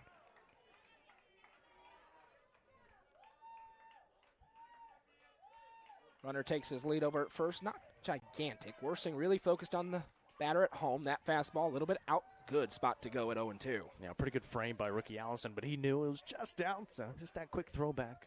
Yeah, that's a great spot to go because if you swing, it's going to be a weak roller somewhere. 1-2 coming to Brasino. Swung on and missed. That fastball starting to work for Chris Worsing. It's another Thompson Machinery and Cat Rental Store strikeout, his third of the day. Yeah, that's a big one for Chris Worsing. And for these pitchers for Upperman who have a lot of good strikeout stuff, Chris Worsing is the least out of the 3 in terms of Yano and Wilson, but he's had some really good strikeout stuff here today. Still over a strikeout per inning for Worsing. As Braden Stoltz climbs in, he singled his last time up. Runner at first now with 1 out. First pitch, late swing, comes up empty, and for Chris, just 49 pitches, 33 strikes. That's the rate they're looking for. He's got good stuff. You've seen it tonight. Working through some traffic. Here's the 0-1. That's right down Main Street, and it's quickly 0-2 again. He's dotting it up right now. Look out. Worsing really is barely glanced at first. He just has that little cursory look, and then once over the shoulder, the 0-2. Misses up, 1-2. 85, so he's starting to touch that pretty consistently, ramping it up. We'll see those a lot from him, especially on the elevated ones. Yep. He's able to get that one in there. That one he threw 90 was elevated. Runner takes a secondary lead, stays put. Swung on and missed. Chris Worsing, back-to-back Thompson Machinery and Cat Rental Store strikeouts. Yeah, he's saying, you know what, I don't want to deal with base runners anymore, so that one's fine. We'll just get a couple of outs and see if we can't make quick work of this inning. Tavion Bond's going to stride in. He reached on an error, albeit an understandable error for Juju Yano back in the second. He climbs in here, trying not to become the third straight strikeout victim and looking to maybe score a run with a hard hit ball somewhere. He's got the power. Worsing working around the single so far. That one right there, outside corner, 0-1. And when he's starting to bring inside out, there's the makeup call, by the way. He's really feeling it. Yeah, that's a good point. That was even closer, though, but still. 0-1. And umpires, they say they don't happen. They happen. 1-1. Yeah, that was, you miss a little bit out, then the next inning, okay, borderline one, you got it. Worsing, the 1-1. And you say he's not looking over, and he's not, but what he is doing, he's changing up the tempo a little bit. He's got that quick slide step, so it's tough to get a great jump on him. You've got Ricky Allison behind the plate, so. But you take a little bit longer sometimes. It's a 2-1 count to Bonds.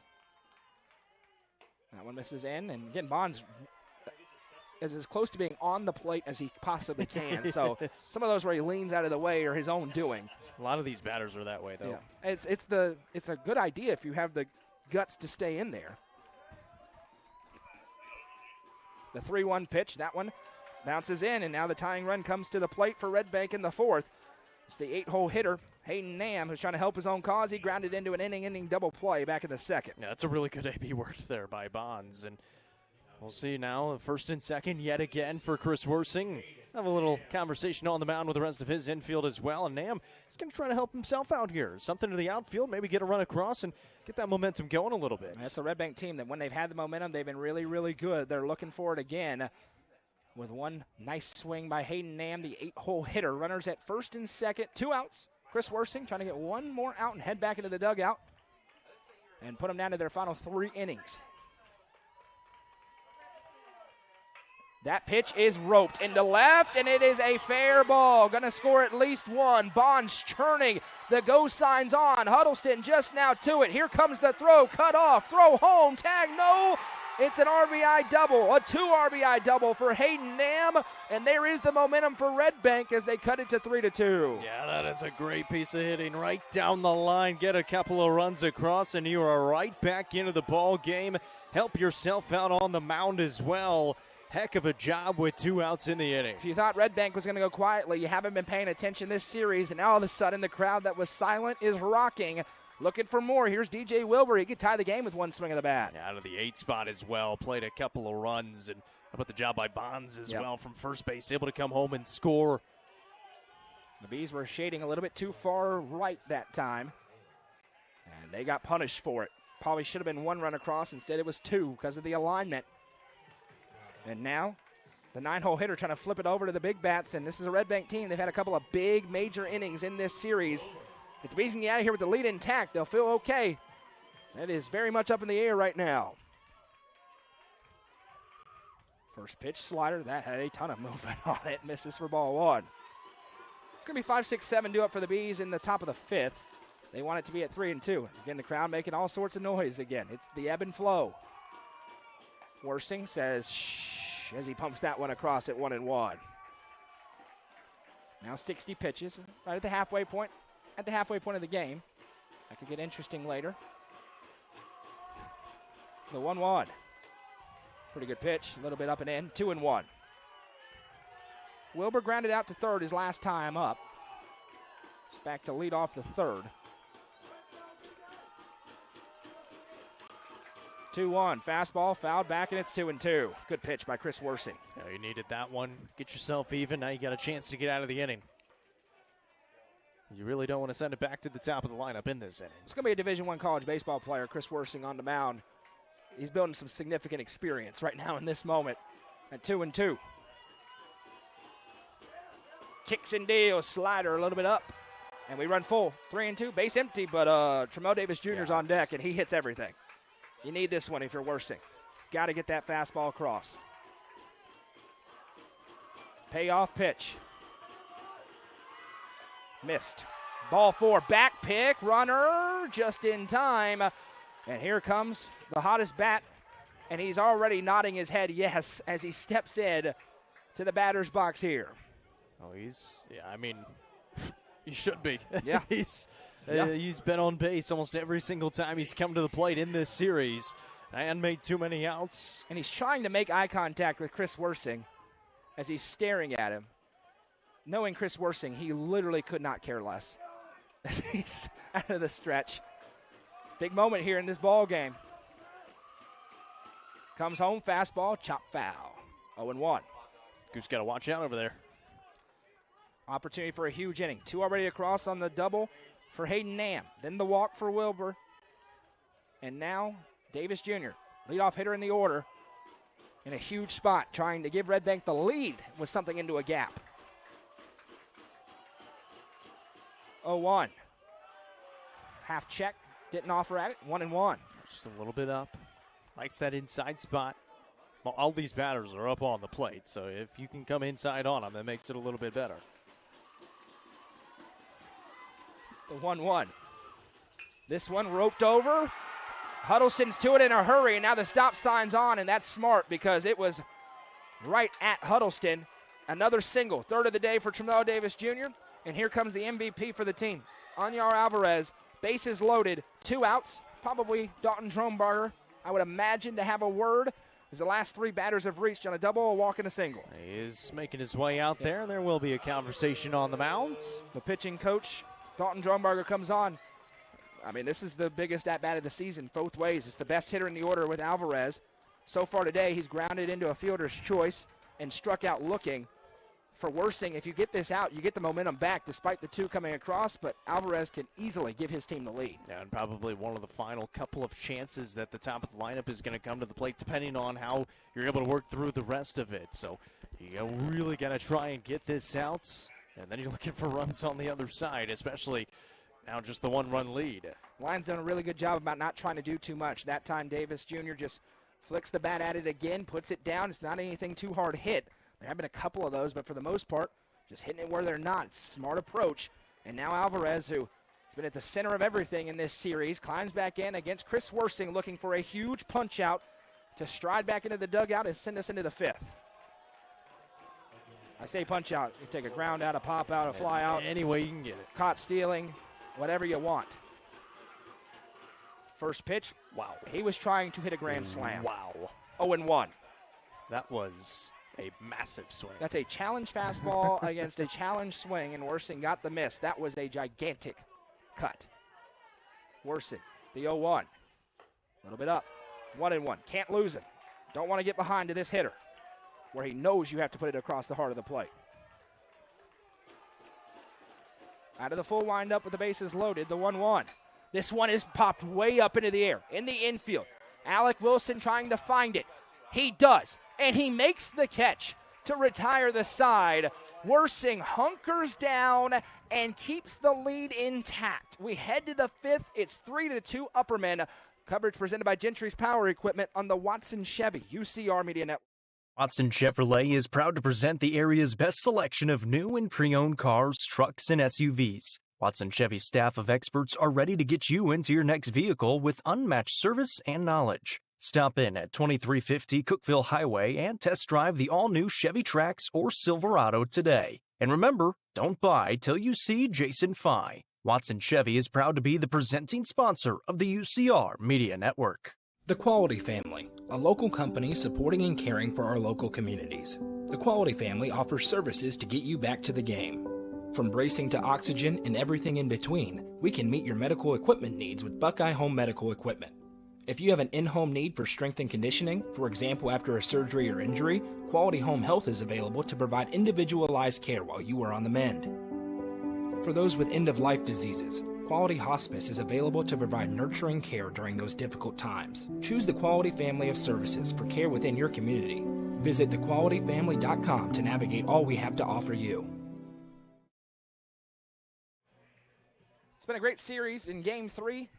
Similar to the first two. Been a great game so far. We head to the top of the fifth, getting late in a hurry under the night sky at the southern part of this beautiful state. It is 3-2 Upperman. Red Bank gets two back, but the bases are left loaded to retire the side in the fourth on the fly out to Alec Wilson. It is 5, 6, and 7. Shoop, Yano, and Green due up for Upperman against Hayden Nam. And it was Nam who was able to plate those couple of runs. We'll see if that's able to build his confidence now on the mound. First pitch swinging for Shoop. That ball hard hit. Bonds has to range back under it, and he makes the catch. One pitch, one out. And what the Bees don't need to do here is what we've seen them mind-numbingly do to us here in the press box. Have an inning against him and come out and start swinging for the fences and have a quick inning on the other side. Nam has been in the zone a little bit more, at least in those last couple of innings. You need to take a pitch if you're Juju Yano here, unless you get a hit. No duh. But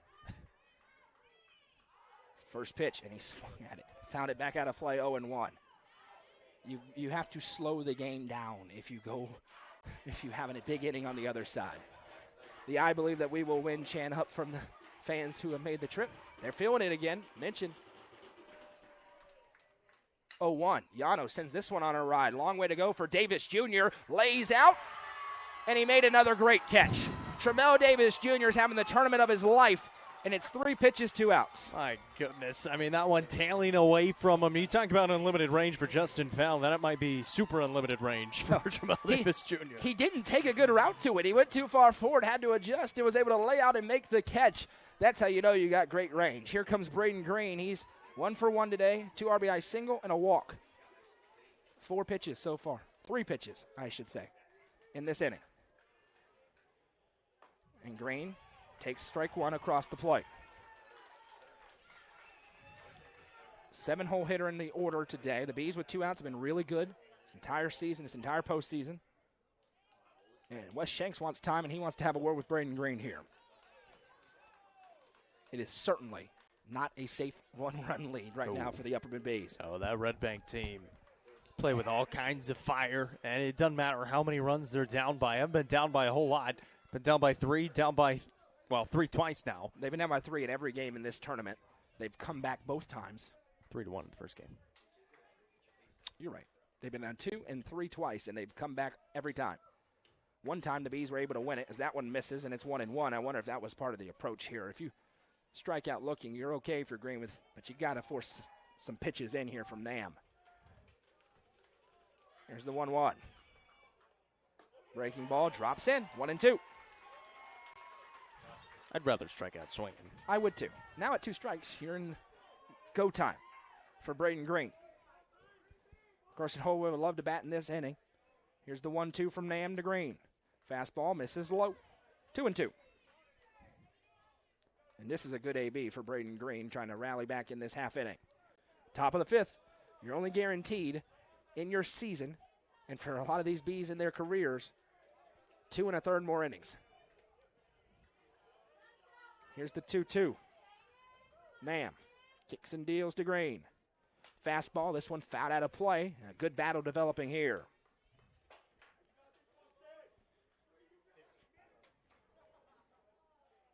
It would be the first clean inning worked.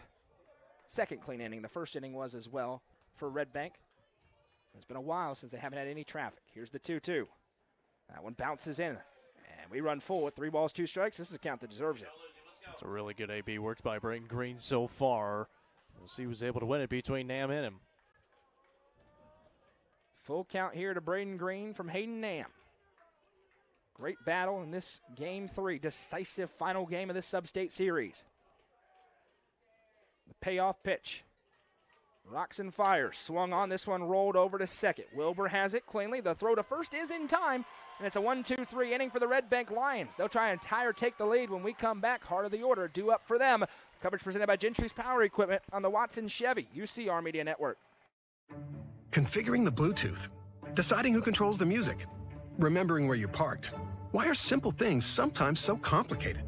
Thankfully, with an auto owner's insurance independent agent, getting the right coverage for your vehicle doesn't have to be one of them. So you can get back to more important things, like remembering if you're on the 3rd or 4th level of the parking garage. That's simple human sense.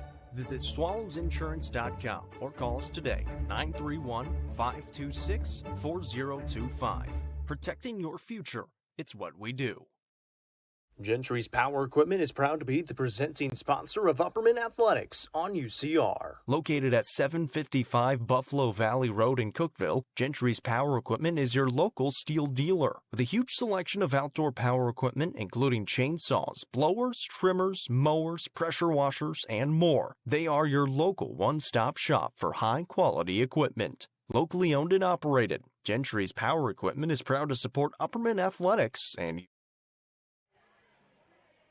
3-4-5 due up for the Red Bank Lions. Jack Barkaloo, Sean Bruni, and Andre Brasino as they're going to face off against Chris Worsing out there in his 5th inning of work. Hasn't been perfect, but he does have a 3-2 lead, and now trying to put another goose egg on the scoreboard. You would really, really, really like to work cleanly through here if you're Chris Worsing. A quick inning would do you wonders and maybe get this Upperman team and that momentum going again. Been a while since he's had it, and that's not going to help. Hits him right in the back of the helmet on the breaking ball. And Barkaloo, with a ton of speed, heads down to first for Sean Bruni. We've seen a couple of those breaking balls miss inside. That one, another one, just didn't quite have the great grip on it. And now Bruni will have a chance with a runner on first. And the Bees have just not executed well at all in this sub-state series. This is a survive and advance situation. If nothing else, got to find a way to hunker down and get out. You're looking for your sophomore righty to battle on the mound. Bruni today, he's gotten it rolling here in this game. Was hit by a pitch and a single came around to score out of the cleanup spot. Barkaloo, he's got a ton of stolen bases, but got caught yesterday in game 1. Stays for now. First pitch fastball misses out for ball 1.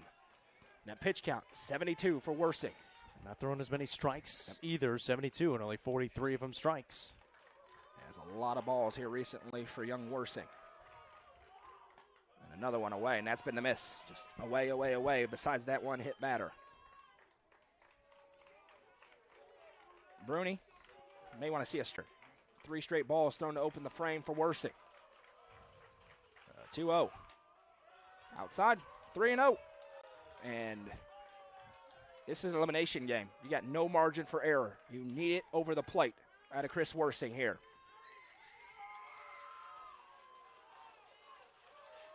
3-0. Ball 4. Nope, got lucky. Thank you very much. Called a strike. There's the 3-0 strike. That's exactly right. The 3-0 strike. Dots up the outside corner. Wink, wink. Runner at first after he was hit by a pitch. The 3-1. That's a better one. 3-2. He battles back to make it full. Yeah, if you're Chris Worsing and you're able to get this out, that would be huge. Giving up the leadoff base runner. Bruni now has to go into attack mode. 3-2 payoff pitch. Swung on. This has popped up. Could be a tough play. Yano has a beat on it as Shoot back pedals and will make the catch for out number 1. An important first out there. You keep Barkaloo over at first base as well. You can still set up your possible double play to maybe get out of another inning. Andre Brasino will climb in. He's flown out and struck out so far, 0 for 2. As I look up and down, he is the only Lion that has not reached in this game so far. A lot of traffic on the base paths, really for both teams. Red Bank with more consistent traffic. Upperman with a couple of big blips. First pitch, that's right there for strike 1. He froze the hands of Brasino.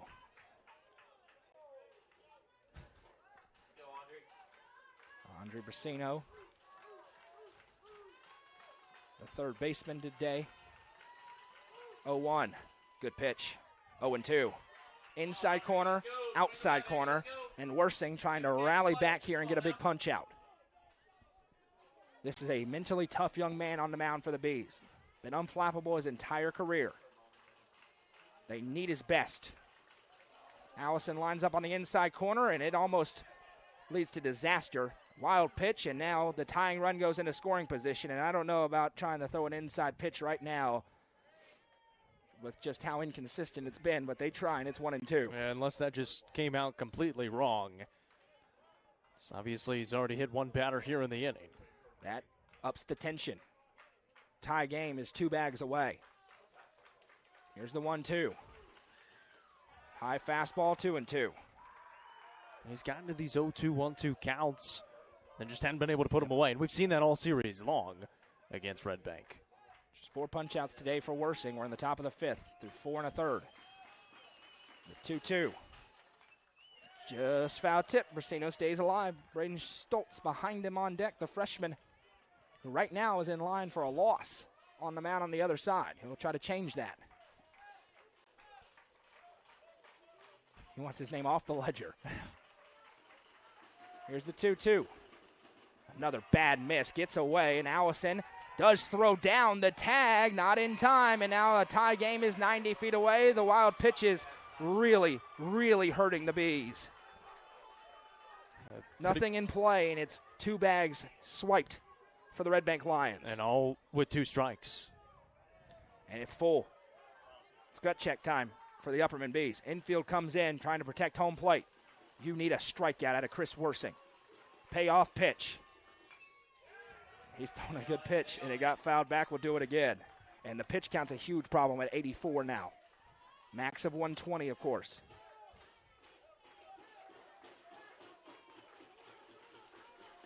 Crowd trying to spurn on their team again. Another payoff pitch from Worsing.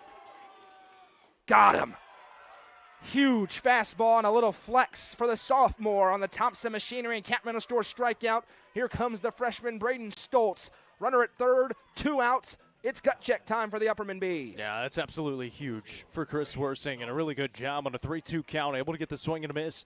Able to battle back into it, but again, damage not yet averted. You've got this Red Bank team and Upperman team, both with 2 outs, been able to get some across.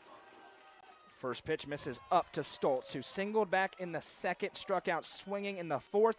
It's another AB here in the 5th. Worsing needs a quick out, too, at 86 pitches. And Stoltz choked up here. He's looking to just put one in play and into the outfield. Smart. 1-0. He puts it in play, but it's going to angle up and out of play for 1-1. Just going to go see our friend up on the hill with that one. 1-1.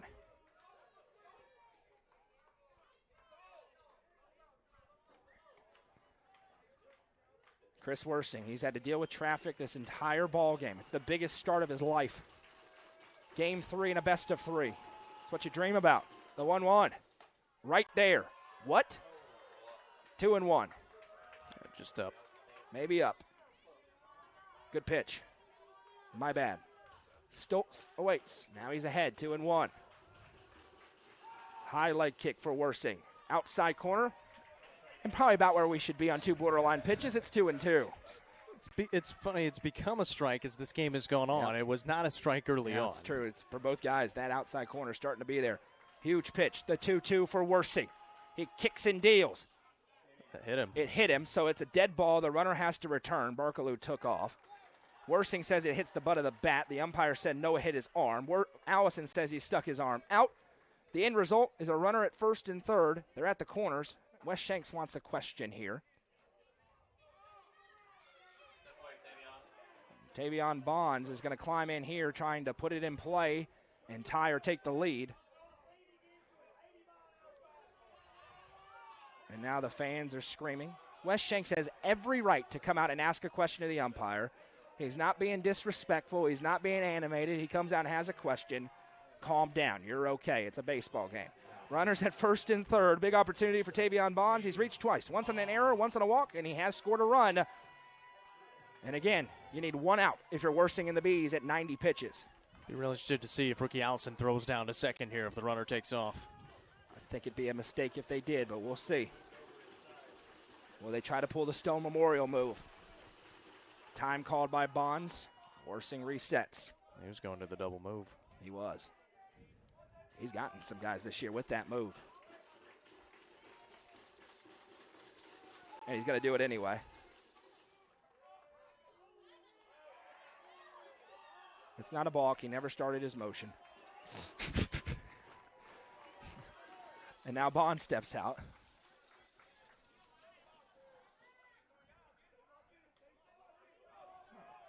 Now what are we doing? Rookie Allison going to give some signs to the infield.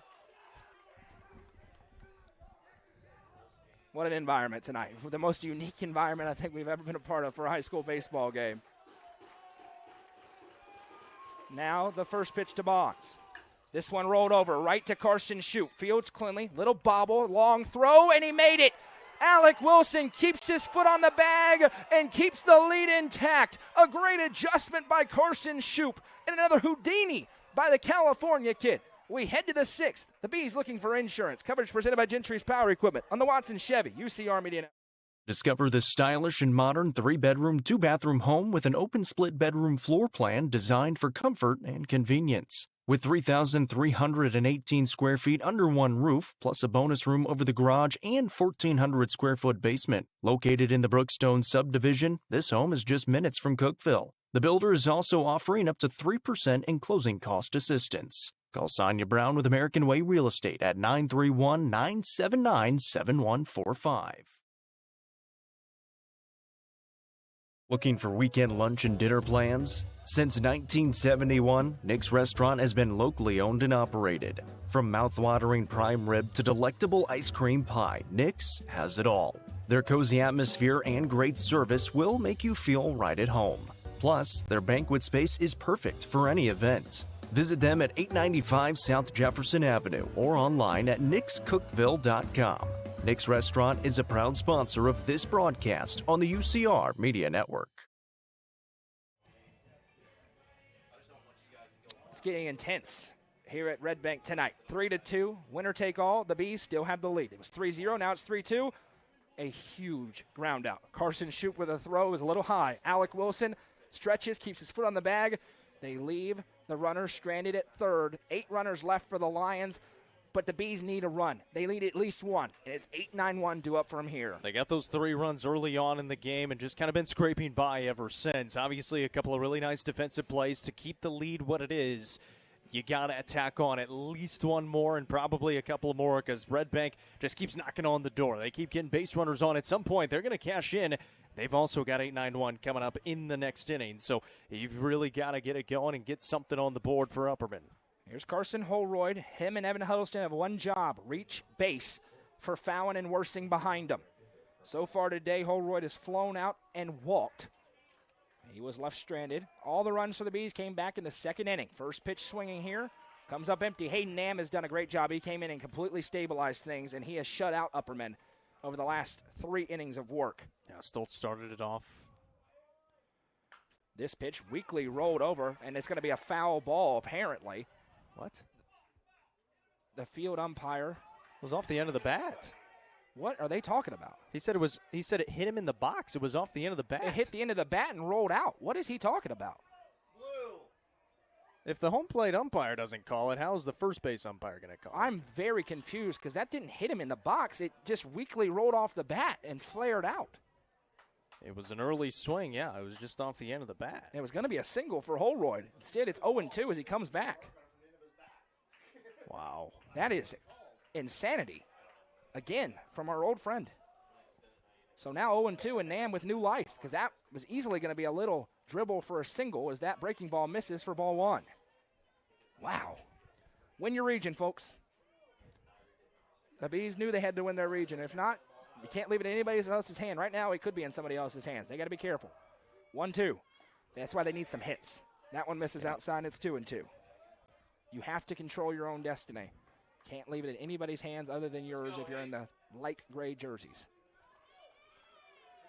Holroyd back to 2-2. Nam trying to battle in. Really, the only blip for him, those 3 walks. 1 single allowed by him so far. 2-2. Breaking ball, another weak roller this time, much more playable. Nam underhand flips to first. Are we that sure time that they say it wasn't a foul wasn't ball? a foul ball for out number 1. Looked exactly the same. Literally. Here's Evan Huddleston.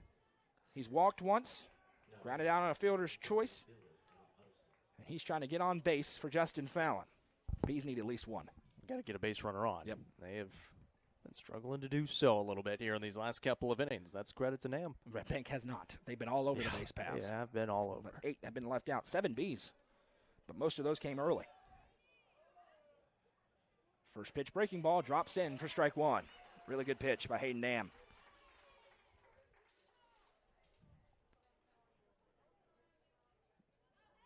Oh, 1. Fastball, this one roped on the ground. Alvarez there, and he can't quite smack it down.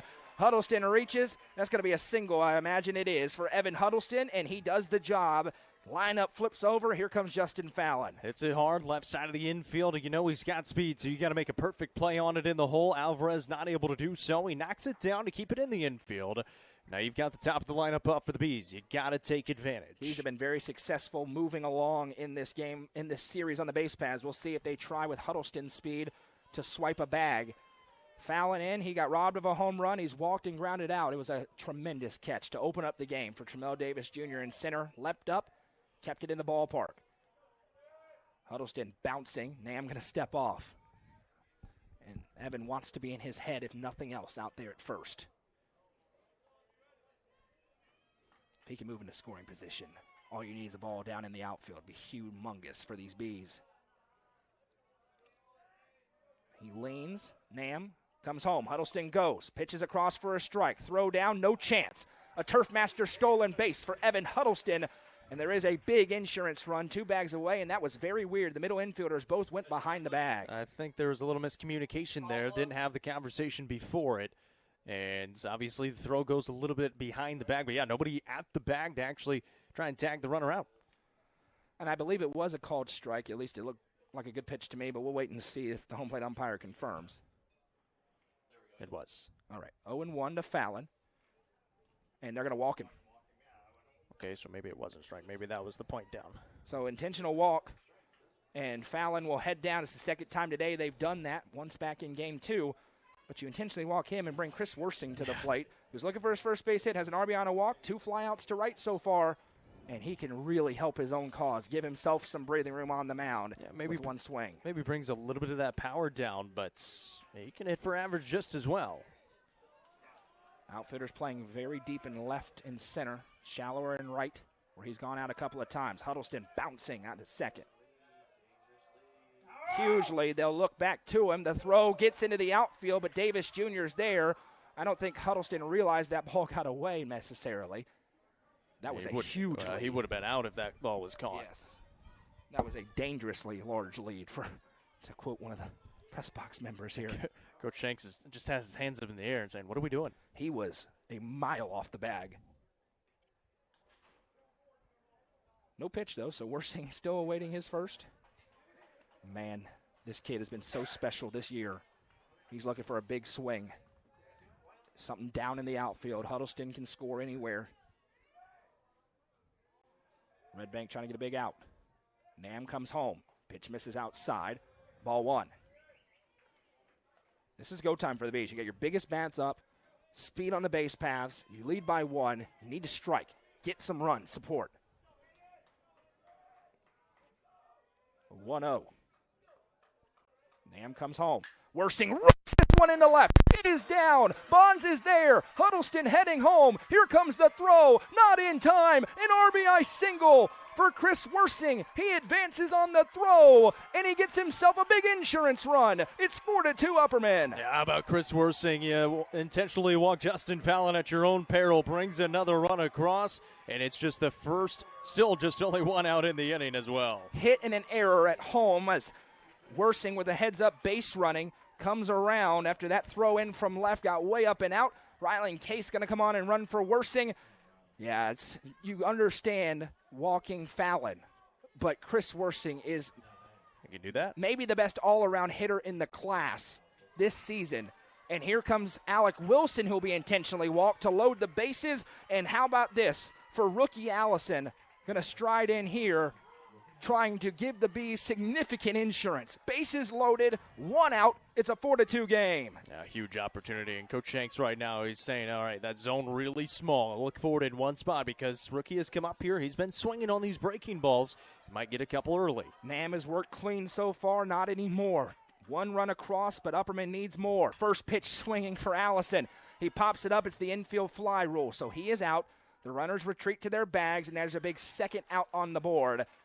First pitch swinging. The zone was not small that time, and it'll bring up Carson Shoup. Yeah, that's an important one there for Nam. Obviously, the one run across, the Bees were able to get that. They'd love to get a little bit more, especially having bases loaded and one out now, too. Carson Shoup, he's 0 for today. 0 for 3. And he was not ready. He wasn't even in the on-deck circle. It's not. Or he's getting a different bat, maybe? Not. We'll see. He's coming out. Regardless, that's a huge insurance run for the Bees. But, man, bases loaded, you love more. And, again, another pitch chased out of the zone. When we say execution hadn't been there for Upperman in this series, that's what we're talking about. See if they can survive. Nam now knows he just needs one out. Shoup trying to get off the snide. And he's going to call time. That's smart. Took a long time for Nam to get the sign in. Hit that like button if you haven't already. Subscribe to the channel. Follow the page. Comment along with us. Do everything. We appreciate it. It's been a tremendous series. First pitch for Shoup. That drops in outside. 1-0. Yeah, a little bit low that time as well. Justin Fallon, he's trying to move around over there with third base, get into the head of Nam on the mound as well. 1-0. Fastball. Shoup taking the whole way. Good pitch for Nam across for strike one. That's fine right now. Still being a little bit patient even with the 2 outs. Now it's go time, 1-1. Bases loaded for the Upperman Bees. Here's the 1-1. That one rolled over towards Alvarez. He fields. No, he bobbles it. It eats him up. The E6 gives Upperman a 3-run lead. Right under the glove. And here comes Juju Yano. I mean, that's big right there. Alvarez, normally a very short glove at short. Everybody running hard, able to reach base, and Alvarez feeling it there at the shortstop position. Gigantic for the Bees. They've not been able to lead by more than 3, though, in this series. They have a chance. Here comes the most clutch bat for the team the last 2 seasons. It's Juju Yano in a huge spot. First pitch from Nam. Outside. Ball 1. Yano today. Hit by pitch. Walk and a fly out. He's got the bases loaded. A 1-0 count with 2 outs. I think now you got to take until you get a strike, too. I agree with you. Here comes the 1-0. He does not. He takes a huge hack at it and sends it into the woods. 1-1. Maybe they don't believe in it. The Bees needed a break. They finally got one. Is it enough? 8-9-1 due up for the Lions of Red Bank in the bottom half of the 6th. They will get an ABs, obviously, in the bottom of the 7th. Upperman gets one more set of ABs in the next half. Looking over here at third base, Ryland Case is over there in foul territory, and he's getting coached up hard by Coach Shanks right now. 1-1, that one. Looking for the breaking ball, and it just saved it from hitting Yano. It's 2-1.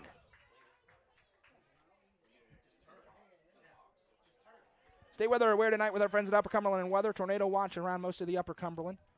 Here's the 2-1.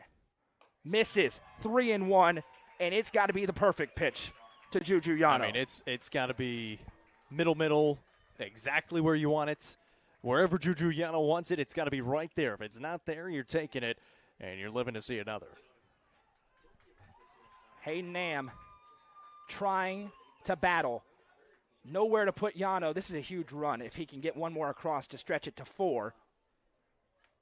Did you just hear the pop that I heard? No, I was trying to see if someone was warming up. I believe Justin Fallon maybe, because I just heard a huge pop in my ear. I think that might be the case. Yes, there is. Justin Fallon is warming up in the bullpen. He's not in the dugout. Here's the 3-1 coming here to Yano. And he got the pitch he wanted, but he sends it up into the air. Barkaloo jogging underneath, and he makes the catch to retire the side. But the Bees get 2 huge insurance runs to stretch their lead to 5-2. Red Bank has answered every time. They're looking to do it again when we return in the bottom of 6. Coverage presented by Gentry's Power Equipment on the Watson Chevy UCR Media Network. Looking for weekend lunch and dinner plans? Since 1971, Nick's Restaurant has been locally owned and operated. From mouth-watering prime rib to delectable ice cream pie, Nick's has it all. Their cozy atmosphere and great service will make you feel right at home. Plus, their banquet space is perfect for any event. Visit them at 895 South Jefferson Avenue or online at nickscookville.com. Nick's Restaurant is a proud sponsor of this broadcast on the UCR Media Network. Proudly introducing Upper Cumberland Generators for all your home power solutions. Locally owned and operated, Upper Cumberland Generators are here to make sure you have peace of mind no matter the situation. With new and reliable generators. Call 931-265-1702 for more information or to order yours today.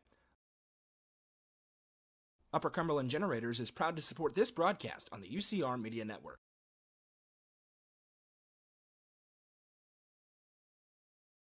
Chris Worsing, for the first time in a while, now has a little bit of run support again. The Bees back to a 3-run lead. Every time they've got here, though, today, Red Bank's immediately answered. It's 8-9-1 due up for the Lions. Nam, Wilbur, and Davis Jr. here for the Lions. If we know anything about Red Bank, they're not going to go away quietly. No, So they're going to get on base. They're going to make it interesting. That might not mean they score, but they're absolutely going to have a chance to do so. They've been able to come back at each and every game so far. Obviously, the first one going to 9 innings. The Bees able to win that one, but Red Bank came back down 3-1. Came back down in that last game, able to win it 6-5, and now down by 3 runs again here in the bottom of the 6th. A gigantic error looms large for Red Bank. It's the only error of the game so far. Would have ended the inning. Instead, the Bees got runs across. Here's Hayden Nam.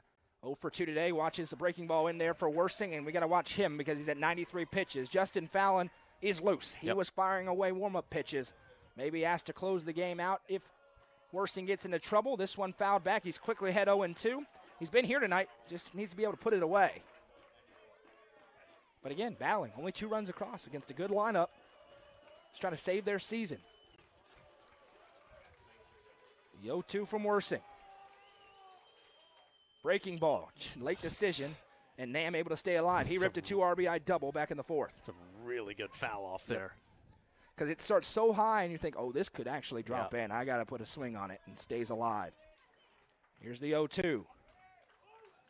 Fastball, smacked foul, will do it again. And no doubt Red Bank talking about making him work. 96 pitches, got 24 left. Bees have a great answer now. Red Bank may not think so because of what Fallon did yesterday, but if they get good Justin Fallon, they feel really good about it. Here comes the 0-2 again. Lays off the high cheese. They don't chase.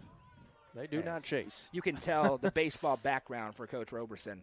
He's got this team. They do the right things at the plate.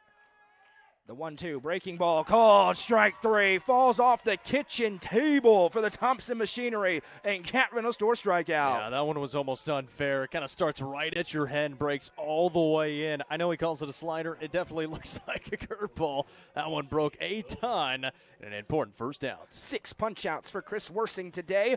DJ Wilbur, you would love to see Tremel Davis Jr. with 2 outs in this half inning if you're the Bees.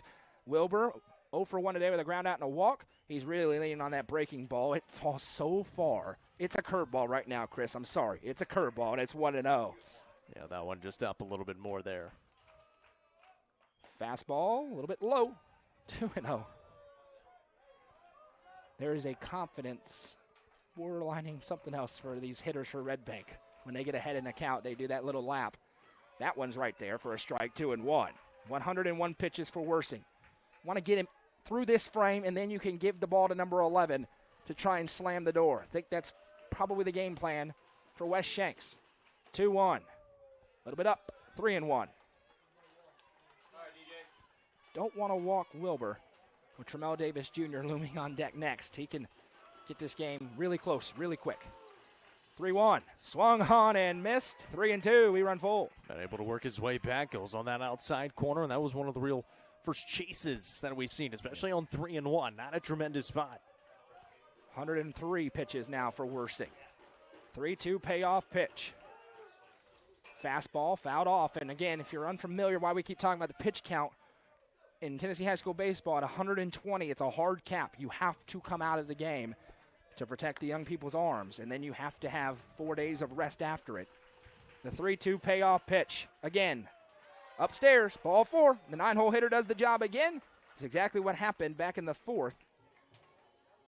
As he reaches, and here comes Tremel Davis Jr. 3 for 3 with 3 singles. He has not scored yet today, though. Somehow.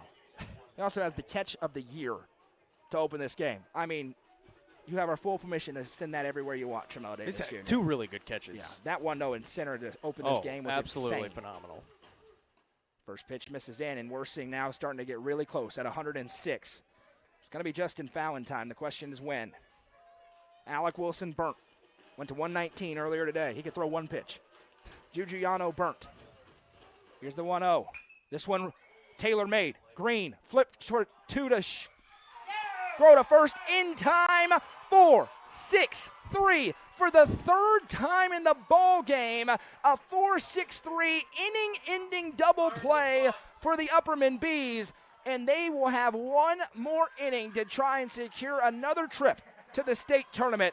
We'll have the 7th when we come back in a 5-2 ball game. Coverage presented by Gentry's Power Equipment on the Watson Chevy UCR Media. The Real Estate Collective Land and Farm Team represents a dedicated group of individuals possessing a wealth of expertise in land and farm sales. They possess a range of resources at their disposal, all aimed at showcasing the innate qualities of each property. Call 931-559-9500 for more information or see their current listings at letsgorico.com. The Real Estate Collective Land and Farm Team is proud to support student athletes in our area and this broadcast on the UCR Media Network.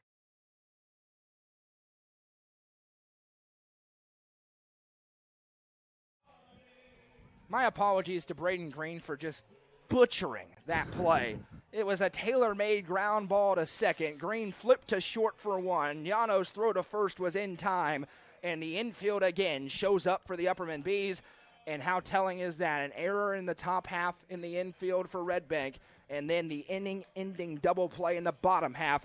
Upperman looking for insurance now with 7, 8, 9 due up here in the top of 7. Yeah, and no lead feels safe unless maybe you get to 4. Then it feels a little bit better because Red Bank has come back each and every time when they've been down by these 3 runs. It will be 2, 3, 4 due up for Red Bank. Chris Worsing's at 107 pitches. We now anticipate he's probably going to come out and try and finish it, at least get an out or 2 before handing the ball off to Justin Fallon. Here comes Braden Green. He has 2 RBI single, a walk, and a ground out today. Hayden Nam trying to get another goose egg. His first blip came in that 6th inning. as he's now deep into this relief outing at 74 pitches. Came in after 2. It was 3-0. He was able to have a 3-2 deficit, but then Upperman struck for 2 in the last. That one misses low and outside. It's quickly 2-0 here to Braden Green. And for Upperman, 1 goal. Get to the number 1 hitter. Give Justin Fallon another crack. Or maybe they'll walk him. They've done it a few times today. 2-0. Yeah, that's a good pitch. Green slid out of the way, but that's right there. It's 2-1. Yeah, he needed to get one across, was able to do so, and hadn't had a bad miss on that second ball either. It was just outside. The 2-1 pitch. That one hit him. Did it? No. My apologies. It hit something. It's 3-1. The dirt in the glove. I also thought he leaned into it if it did hit him. So 3-1. It definitely made the sound like it hit something, and then nobody moved. Hitters count to Green. He's looking for 1 spot. Here's the 3-1. Nam rocks and fires, and he got the spot. He sends that a long way into right field. Well struck, but a great jump. Markaloo was respecting the power of Green, and he's able to make the grab for out number 1. It's a really good job, really good alignment out there in right field. Barkalow's been all over the place in right field, and he's able to make an important first down here in the 7th. One of the best attributes about this Red Bank team, the speed they have in the outfield, especially in right and center. They cover a ton of ground in a big outfield. Here's Carson Holroyd. He climbs in with a walk, a couple ground out and a fly out as well. First pitch from Nam, that breaking ball. This one flicked up into the air, and now the second baseman Wilbur's under it. He makes the catch. And for Red Bank, desperate to keep it where it is, they got 2 up, 2 down. Here comes Evan Huddleston. Score update you've been waiting for. The Braves beat Boston tonight 4-2. Chris Sale revenge game. Reds beat the Guardians 5-4. Nobody cares. Here comes Evan Huddleston. He's walked, singled, and grounded out today. And you couldn't ask for much more if you're the Bees. You got a 3-run lead heading into the bottom of the 7th. Worsing with 13 pitches and Fallon fresh and ready to go as the first pitch misses up and into Huddleston. You love a 4-run lead or a 5-run lead. You got Braden Wilkie available too. Hopefully you wouldn't have to get to him though. It's going to be Fallon's game once he checks in. He'll be stunned. Here comes the 1-0. Right down the middle, and Huddleston. He chased one earlier. It surprised all of us. One of the rare chases. He watches that one. It's 1-1. 1-1. Breaking ball. My goodness. Tremendous pitch. Best 20's thrown. Yeah, tremendous pitch. 1-2. Starts like it's going to hit you and then dives and clips the zone. Tremendous. The 1-2 coming home. Breaking ball again. That time tried to frame it up for Bruni, but it's 2-2. The Red Bank fans don't like, you're never going to get that call if you have to drag it like that. Like we said, if you hit the spot where you set up, got a better chance. 2-2 to Huddleston. Swings at this one, rips it, and that is a fair ball. Evan Huddleston does it again, and he's churning for 2. Here comes the throw in from Bonds, not in time. It gets away from him. Huddleston's churning for 3. The throw across the infield, dangerous. Evan Huddleston legs it out on an error after a Rico double. How about that from Evan Huddleston? Hard hit down the line. Smart base running as well. He was going to be safe at second base. He's able to get to third on the overthrow. Another error by that defense by Red Bank, and here comes Justin Fallon again. Huddleston was churning. He was thinking 2 the whole way, and he gets into third. Here's Fallon. Will they walk him again? They sure will. It's the ultimate sign of respect to a hitter. Really? They are walking Justin Fallon. No, he pointed. Coach Robertson, he pointed, and now he's not. They're going to pitch to Fallon. I don't really understand walking him. Here we go. First pitch drops in, misses low, ball 1, and here's why you walk him. It's the how much fear do you have of Justin Fallon sending one out of here? Because if you don't, either way, if one puts one in play for a hit, you're down an extra run, and this is tomahawked in center. Davis Jr. gives it a run. It pops off his head. Run scores. It's into the fence. Fallon turning around 2. He's heading for 3. Here comes the throw in. It gets away. Fallon's going to head home. Shortstop Alvarez to it. Here comes the throw. Tag there. Not in time. An inside the park home run for Justin Fallon. Attention on Davis Jr., but Fallon's speed has returned. It's 2 across. It's 7-2, and Fallon scores. I mean, yeah, Justin Fallon ropes it out there, and obviously the attention on Davis Jr. right now. He took a good effort at it. He Bounced hard off of him. That ball was so hard hit, he almost had a chance. He's made so many great catches today. He flies over to it. I'm not sure what it hit. I thought it actually hit his head as it popped out. It was a really big bounce. And he is injured, and obviously all attention on him. It is going to be a 2-run home run for Fallon because he was churning no matter what, but nobody cares right now. The attention's on Davis Jr., and hopefully he is okay here in center. While they tend to him, we'll take a quick break and come right back. Don't go anywhere. Gentry's Power Equipment is proud to be the presenting sponsor of Upperman Athletics on UCR. Located at 755 Buffalo Valley Road in Cookeville, Gentry's Power Equipment is your local steel dealer. With a huge selection of outdoor power equipment, including chainsaws, blowers, trimmers, mowers, pressure washers, and more. They are your local one-stop shop for high-quality equipment. Locally owned and operated, Gentry's Power Equipment is proud to support Upperman Athletics and UCR. Discover this stylish and modern 3-bedroom, 2-bathroom home with an open split bedroom floor plan designed for comfort and convenience. With 3,318 square feet under one roof, plus a bonus room over the garage and 1,400 square foot basement. Located in the Brookstone subdivision, this home is just minutes from Cookeville. The builder is also offering up to 3% in closing cost assistance. Call Sonia Brown with American Way Real Estate at 931-979-7145. Great news for Red Bank as Tremel Davis Jr. is back on his feet. It is a 2-run inside the park home run for Justin Fallon. Took an awkward ricochet off of him. He's staying in center field, so that's all that matters. And there's argument from the fan base here.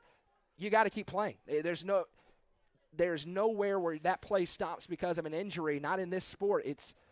And I get it if you're a Red Bank fan, you don't like it. Just like you're a Reds fan, you didn't like it when the gentleman snapped his arm. And thankfully nothing Literally like that snapped, here. Yeah, literally snapped and his arm. Turn into an inside-the-park home run for the Braves. You just got to keep playing. And the reality is once that ball ricochets, Justin Fallon scoring. He was churning all the way around. And the Bees have a 5-run lead with 1 frame to go. And how about the celebration you saw? Once they realized Davis was hurt, they subdued it. As Chris Worsing climbs in, first pitch misses low and outside to him. They needed insurance. My goodness, Jacob, they got insurance. Yeah, they absolutely did. And unfortunately, Davis staying out there. This one's set up in the air, and he's going to get work here. He's looking for it against the night sky. Ranges up and makes the catch to retire the side. The Bees looking for a trip to the state tournament when we come back. They lead by 5. Coverage is presented by Gentry's Power Equipment on the Watson Chevy UCR Media Network. Looking for weekend lunch and dinner plans? Since 1971, Nick's Restaurant has been locally owned and operated. From mouth-watering prime rib to delectable ice cream pie, Nick's has it all. Their cozy atmosphere and great service will make you feel right at home. Plus, their banquet space is perfect for any event. Visit them at 895 South Jefferson Avenue or online at nickscookville.com. Nick's Restaurant is a proud sponsor of this broadcast on the UCR Media Network. Proudly introducing Upper Cumberland Generators for all your home power solutions. Locally owned and operated, Upper Cumberland Generators are here to make sure you have peace of mind no matter the situation. With new and reliable generators. Call 931-265-1702 for more information or to order yours today. Upper Cumberland Generators is proud to support this broadcast on the UCR Media Network.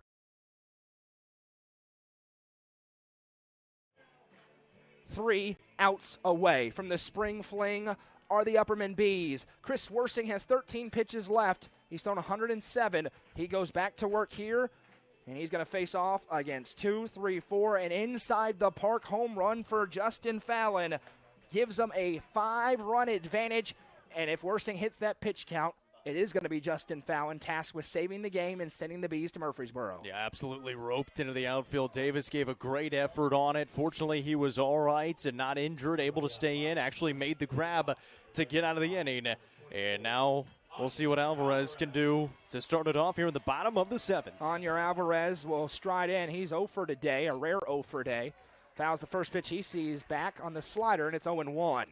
Obviously, the biggest deficit that they have faced in this series. He said at 3 runs, you probably don't feel safe. 5, you do, because it can't change with one swing of the bat. The 0-1 coming. That one misses, and Alvarez got away. If he gets hit, he heads down. Instead, it's 1-1. And Worsing, He's had to battle, just like Wilson did earlier, but he has done so. His defense has backed him up with 3 clutch double plays. What would you expect out of this baseball team? The 1-1, fastball, a little bit out, 2-1. And for Worsing, this is a luxury now. How deep can you go? Can you get a couple of outs? Can you get 1 out for Fallon before he has to come in and can really throw free? The 2-1, this one rolled up the middle towards Yano. Fields bobbles, adjusts, and the throw's not in time. Alvarez going to reach on the E6. First error of the game for the Bees defense, and that's exactly what Red Bank needs. They need a lot of base runners in this half inning. Jack Barkaloo, he can park them all. He's been hit by a pitch, struck out, and grounded into a double play. Well, I was just going to say, 3 double plays already. Trying to get another one and trying to get 2 outs in the inning. 111 pitches for Chris Worsing, I believe. Yes, it is. So he has 9 left. This is probably the last batter he sees outside of a real quick out. That pitch right there for strike 1. And he has been more than good enough, and it's exactly what we've been talking about all year with Chris Worsing. In this game, where you're very extended with your arms, Chris Worsing is a trump card. This one rolled over, Yano on the back pick. Fields bobbles again, can't possess again, and I believe it's going to be a hit because it was a tough play. So give Barkaloo first, and now all of a sudden Red Bank. You expect anything different? Nope. Runners at first and second. Here comes Sean Bruni. It's probably Justin Fallon time, or they're going to give him 1 more in 113 pitches. And that's why it was so important to get those couple of runs across, because if this was a 3-run game, it starts to feel a little bit interesting. It's a game-tying run at the plate. Bottom of the 7th, but you can't breathe a sigh of relief. You need outs, and those are 2 ground balls that could have been 2 outs for the Bees. 7 pitches left for Chris Worsing. Crowd starting to rally back. Fastball right down Main Street for strike 1. Bruni has singled, has been hit by a pitch and flown out. He was really good on the mound yesterday. He's been really good behind the dish. 0-1. Back-to-back pitches right down the middle, and it's 0-2. Perfect for Worsing. He needs to just throw strikes right now. They hit it, they hit it. You got a 5-run lead. He's got 5 pitches left. The 0-2. Fouled out of play. 1-2. So this is 90% the last batter Worsing will face. 4 pitches left. Fallon, he's kind of stalking there in center. You could tell he's bouncing around a little bit. 0-2. Close but no cigar. Throw on the back pick. Gets away. And the runner's not going to move. It didn't get that far back. Reading to it. Well, then Yano and Alvarez got tangled up a little bit as well. 117 pitches for Chris Worsing now. 1 ball, 2 strikes. Bees need an out here to really start to feel good. Yes. They're in a great spot, but 2 on with nobody out. You don't want some big rally. Heading to the lower half of the order. This is cleanup batter, so behind here, you get that. 1-2. Misses in. Another fake throw. And now Worsing's got 2 pitches left.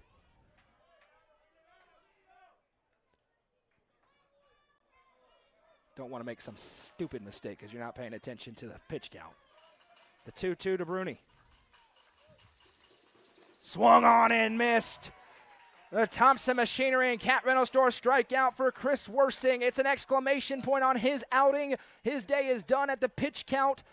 And it's going to be Justin Fallon time to send the Bees to the state tournament. When we come back, don't go anywhere. Gentry's Power Equipment is proud to be the presenting sponsor of Upperman Athletics on UCR. Located at 755 Buffalo Valley Road in Cookeville, Gentry's Power Equipment is your local steel dealer with a huge selection of outdoor power equipment, including chainsaws, blowers, trimmers, mowers, pressure washers, and more. They are your local one-stop shop for high-quality equipment. Locally owned and operated, Gentry's Power Equipment is proud to support Upperman Athletics and UCR. Turfmasters Landscape Management has been serving the Upper Cumberland since 1996. They offer a variety of services, including lawn maintenance, landscape design and installation, landscape lighting, irrigation systems, and more. For more information, contact Matt Wilson at 931-261-1587 today. Turfmasters Landscape Management is a proud sponsor of this broadcast on the UCR Media Network.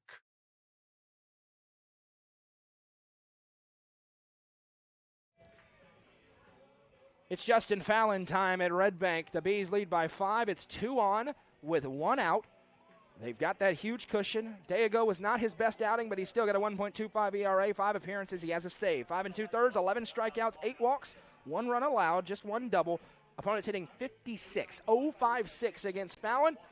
It may miss left, it may miss right. When he hits the zone, he's borderline untouchable. He's going to face off against Andre Brasino as it's the 5-hole in the Red Bank order. And he pitched last night.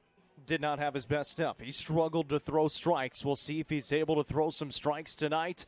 There is 1 out on the board, and you can see it. He's even slowing this down a little bit, too. Just trying to get it across, get that feel, ramp it up a little bit. And we'll see what Red Bank can do with the runners on first and second and 1 away. I'm telling you right now, based on what we saw earlier, if there's any real trouble for Fallon, you may see Braden Wolke come onto this ball game. Absolutely. He had Red Bank falling all over themselves in his 2 innings. And now Fallon, he was real wild early. He's brought that velo down, and he's peppering it right into rookie Allison. I'm Noel McKay. That's Jacob Vincent. We sure are glad you're here with us. Presented by Gentry's Power Equipment. Hey, if you're interested, if you're able, we're going to be putting up a link that you can donate to help us with our spring fling coverage. Very expensive as we go to Rutherford County for all week. And we cover all sports, broadcasts of Upperman baseball, Gordonsville softball, and then website coverage of everything. Tennis, track and field, everything. If you're able, if you're willing, we would appreciate it. No pressure, of course, but thank you very much to those who do that. Along with our sponsors is the only money we ask for here at UCR. So I don't feel bad about it. Justin Fallon trying to finish this off. He's got a big backstop behind him with the 3-run advantage or the 5-run advantage, Yeah. Jacob. Even with the 2 runners on, they really don't matter. It's all about what's at home plate. And again, that was why it was so important to get those 2 runs across. They were able to do so. So you do have that cushion. The game cannot change with 1 swing of the bat. It can get a lot closer, but you're not going to be trailing with 1 swing of the bat or tied. Brasino 0 for 3 with a couple of strikeouts and a flyout. Obviously, those were against Chris Worsing, and the young sophomore did the job today for his baseball team. Gave him every chance to win it. He's in line for the biggest win of his high school career. Fallon out of the stretch. The closer for this team, first pitch, a little bit low and inside, but that's not bad. That's the miss for Justin. The Bees are going to Murfreesboro.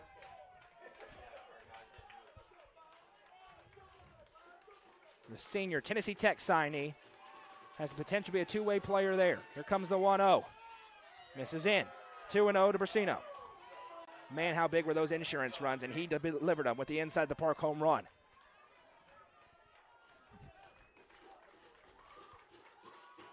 Fallon looking for the zone. The 2-0. There it is. Didn't get the call. 3-0. It's a pretty good pitch. Well, and if you're Red Bank, you knew what you saw yesterday, so you're going to be taken and maybe until you even see 2 strikes. He shows bunt. He pulls back. It's right down Main Street, and that's a big pitch. That's one that Fallon couldn't throw yesterday. Just the get-over fastball. He does, and it's 3-1. Yeah, you need a couple more of those. And there is none like we talked about yesterday. Oh, he can't throw more than 25. He can throw 120. He's not going to. That'd be problematic. The 3-1, that's there, and it's 3-2, and he has throttled it way down with the velo. I mean, he just glided that one across the plate. 3-2 payoff pitch.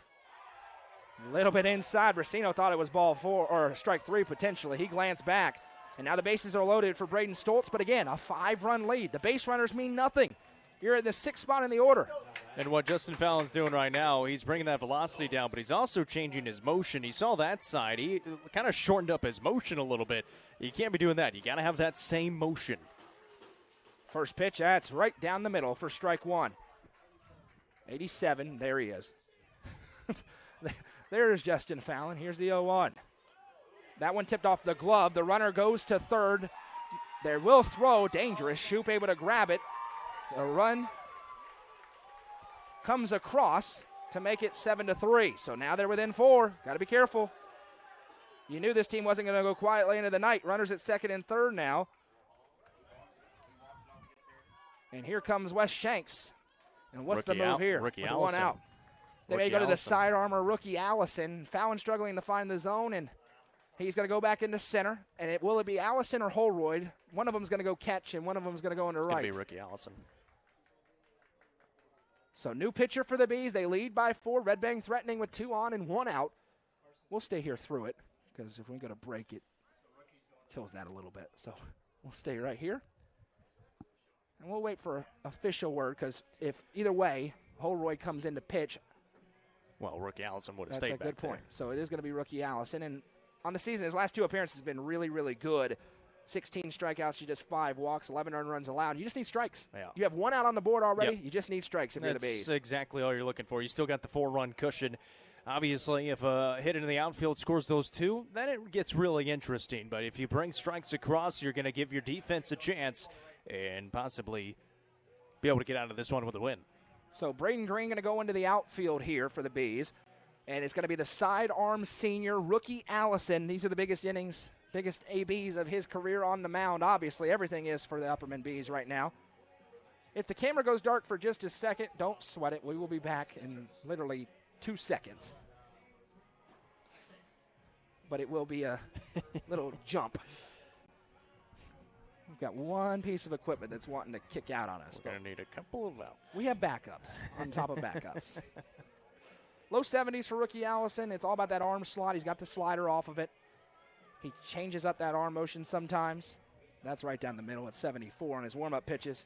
And he'll hang out around there, kind of mid-70s, so you can mix in a breaking ball as well. And obviously that different arm slot changes it up for the batters. You just need 2 outs. Yeah. You're in the 6th spot of the order. You need 2 outs. And it's going to be a 1-0 count, I believe. The count is 1-0. 1-1. 1-1. My apologies. That's right. 1-1 to Stoltz when Allison starts throwing. And Carson Holroyd, who's got plenty of experience behind the dish, will come on and catch.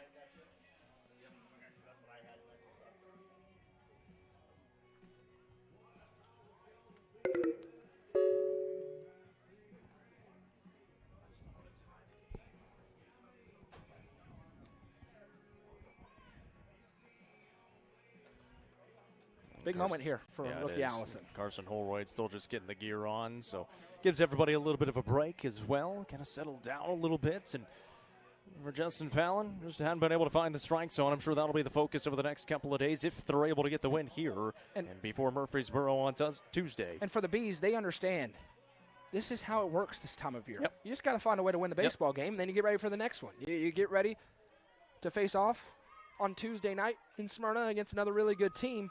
But you got to find a way to get 2 more outs here, and that's why that punch out by Chris Worsing was so big. Huge. Runners at 2nd and 3rd now. 1 run across in the frame. It's 7-3. Rookie Allison against Braden Stoltz in a 1-1 count. And I also like that move by Wes Shanks. Quick hook. Don't let it spiral at all. Keep the confidence up for your center fielder. And give it to rookie Allison. Change up everything. The first pitch, that's right there. 1-2. And it just completely changes how it looks coming in as well. You drop that arm angle, that side arm, and he can move it a little bit more. He will pitch in the state tournament if the Bees make it there. Here comes the 1-2. Swung on, foul, tipped in. Carson Holroyd. Every time. He has been hit behind the plate every time. Every single time he's back there. This poor guy. He's caught maybe 6 games, and every single time he comes back there, he gets hit. Wes Shank's going to come check on him. Still 1 ball, 2 strikes. It's really impressive. Bees would face off against Chester County if they're able to win this game. 6:30 p.m. at Smyrna High School on Tuesday night in Rutherford County as part of the Spring Fling. Don't forget, we have Gordonsville softball tomorrow across our network. They take on Whitwell in the Class 1A sectional. Kaylee Plumley's final game at Crump Paris Park before she heads to Rocky Top. 1-2 coming to Braden Stoltz. Allison looking for out number 2. Fires and another foul tip. This time Holroyd stays unharmed, and we'll do it again. I think it got the shoe of the umpire that time. Again, if there's a quick breach in the action, we'll be right back. A 1-2. Allison delivers. Fouled off. We'll do it again. A nice grab with the bare hands from the coach over there, one of the assistants. Braden Stoltz, as all these Lions have, not going quietly.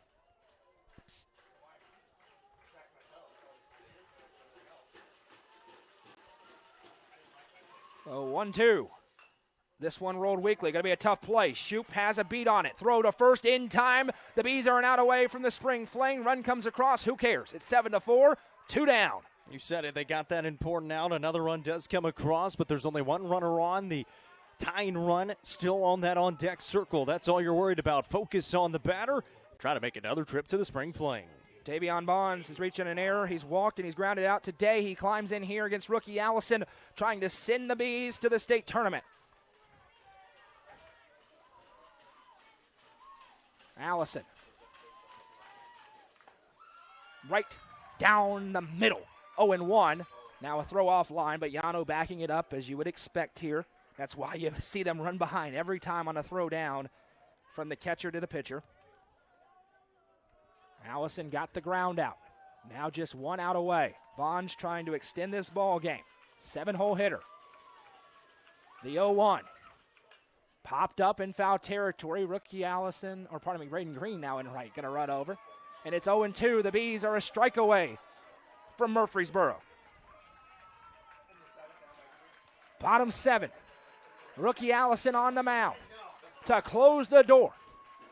Game 3. The senior kicks, delivers.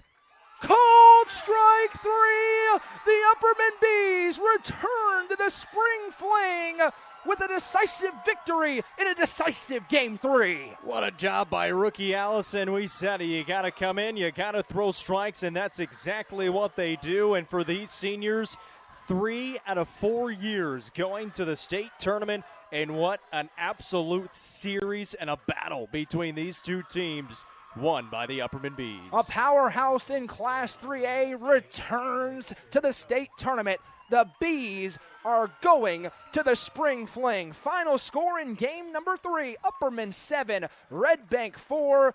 And the celebration is on. It is the biggest celebration of the year for Upperman. They had their sights set on Murfreesboro from day number 1, and they are going back to Murfreesboro. They are indeed going back, and I mean, it was an absolute battle. Games 1, 2, and 3 had a lead in all of them. Obviously lost game number 2. Get the job done in game 3. Justin Fallon comes in the clutch and puts on an extra couple of runs. They're able to get the job done with rookie Allison closing it out there late. Rookie Allison comes on and slams the door, but it was the sophomore Chris Worsing with the start, Jacob. The ace in the hole, he gave them what they needed today. He did. 6 1/3, 7 hits, 4 runs, 2 of them earned, 3 walks, and 7 strikeouts. Set him up, and he got that big strikeout for the first out here in the 7th. And then obviously rookie Allison comes on for those final 2 outs. Man, Nelson Trophy and Screen Printing Player of the Game. Going to be hard. I'll give you a second to think about it while we give credit to the opponent. The Red Bank Lions, a resurgent program here under Coach Roberson. Obviously, this is gut-wrenching for them. They were very competitive. That's a very good high school baseball team. They should have nothing to hang their heads about. A tremendous upstarting program here. Tremendous to work with for us this week, but a great baseball team that is on the rise in this class. But the Powerhouse Bees return to form in 2025. They want to bookend this historic senior class, one of the best senior classes in Upper Cumberland baseball history. They open with a state title. They got a chance to close with a state title next week starting on Tuesday. Yeah, they absolutely do. And I mean, it's they're built for this, and that's why you build the schedule the way you do throughout the regular season.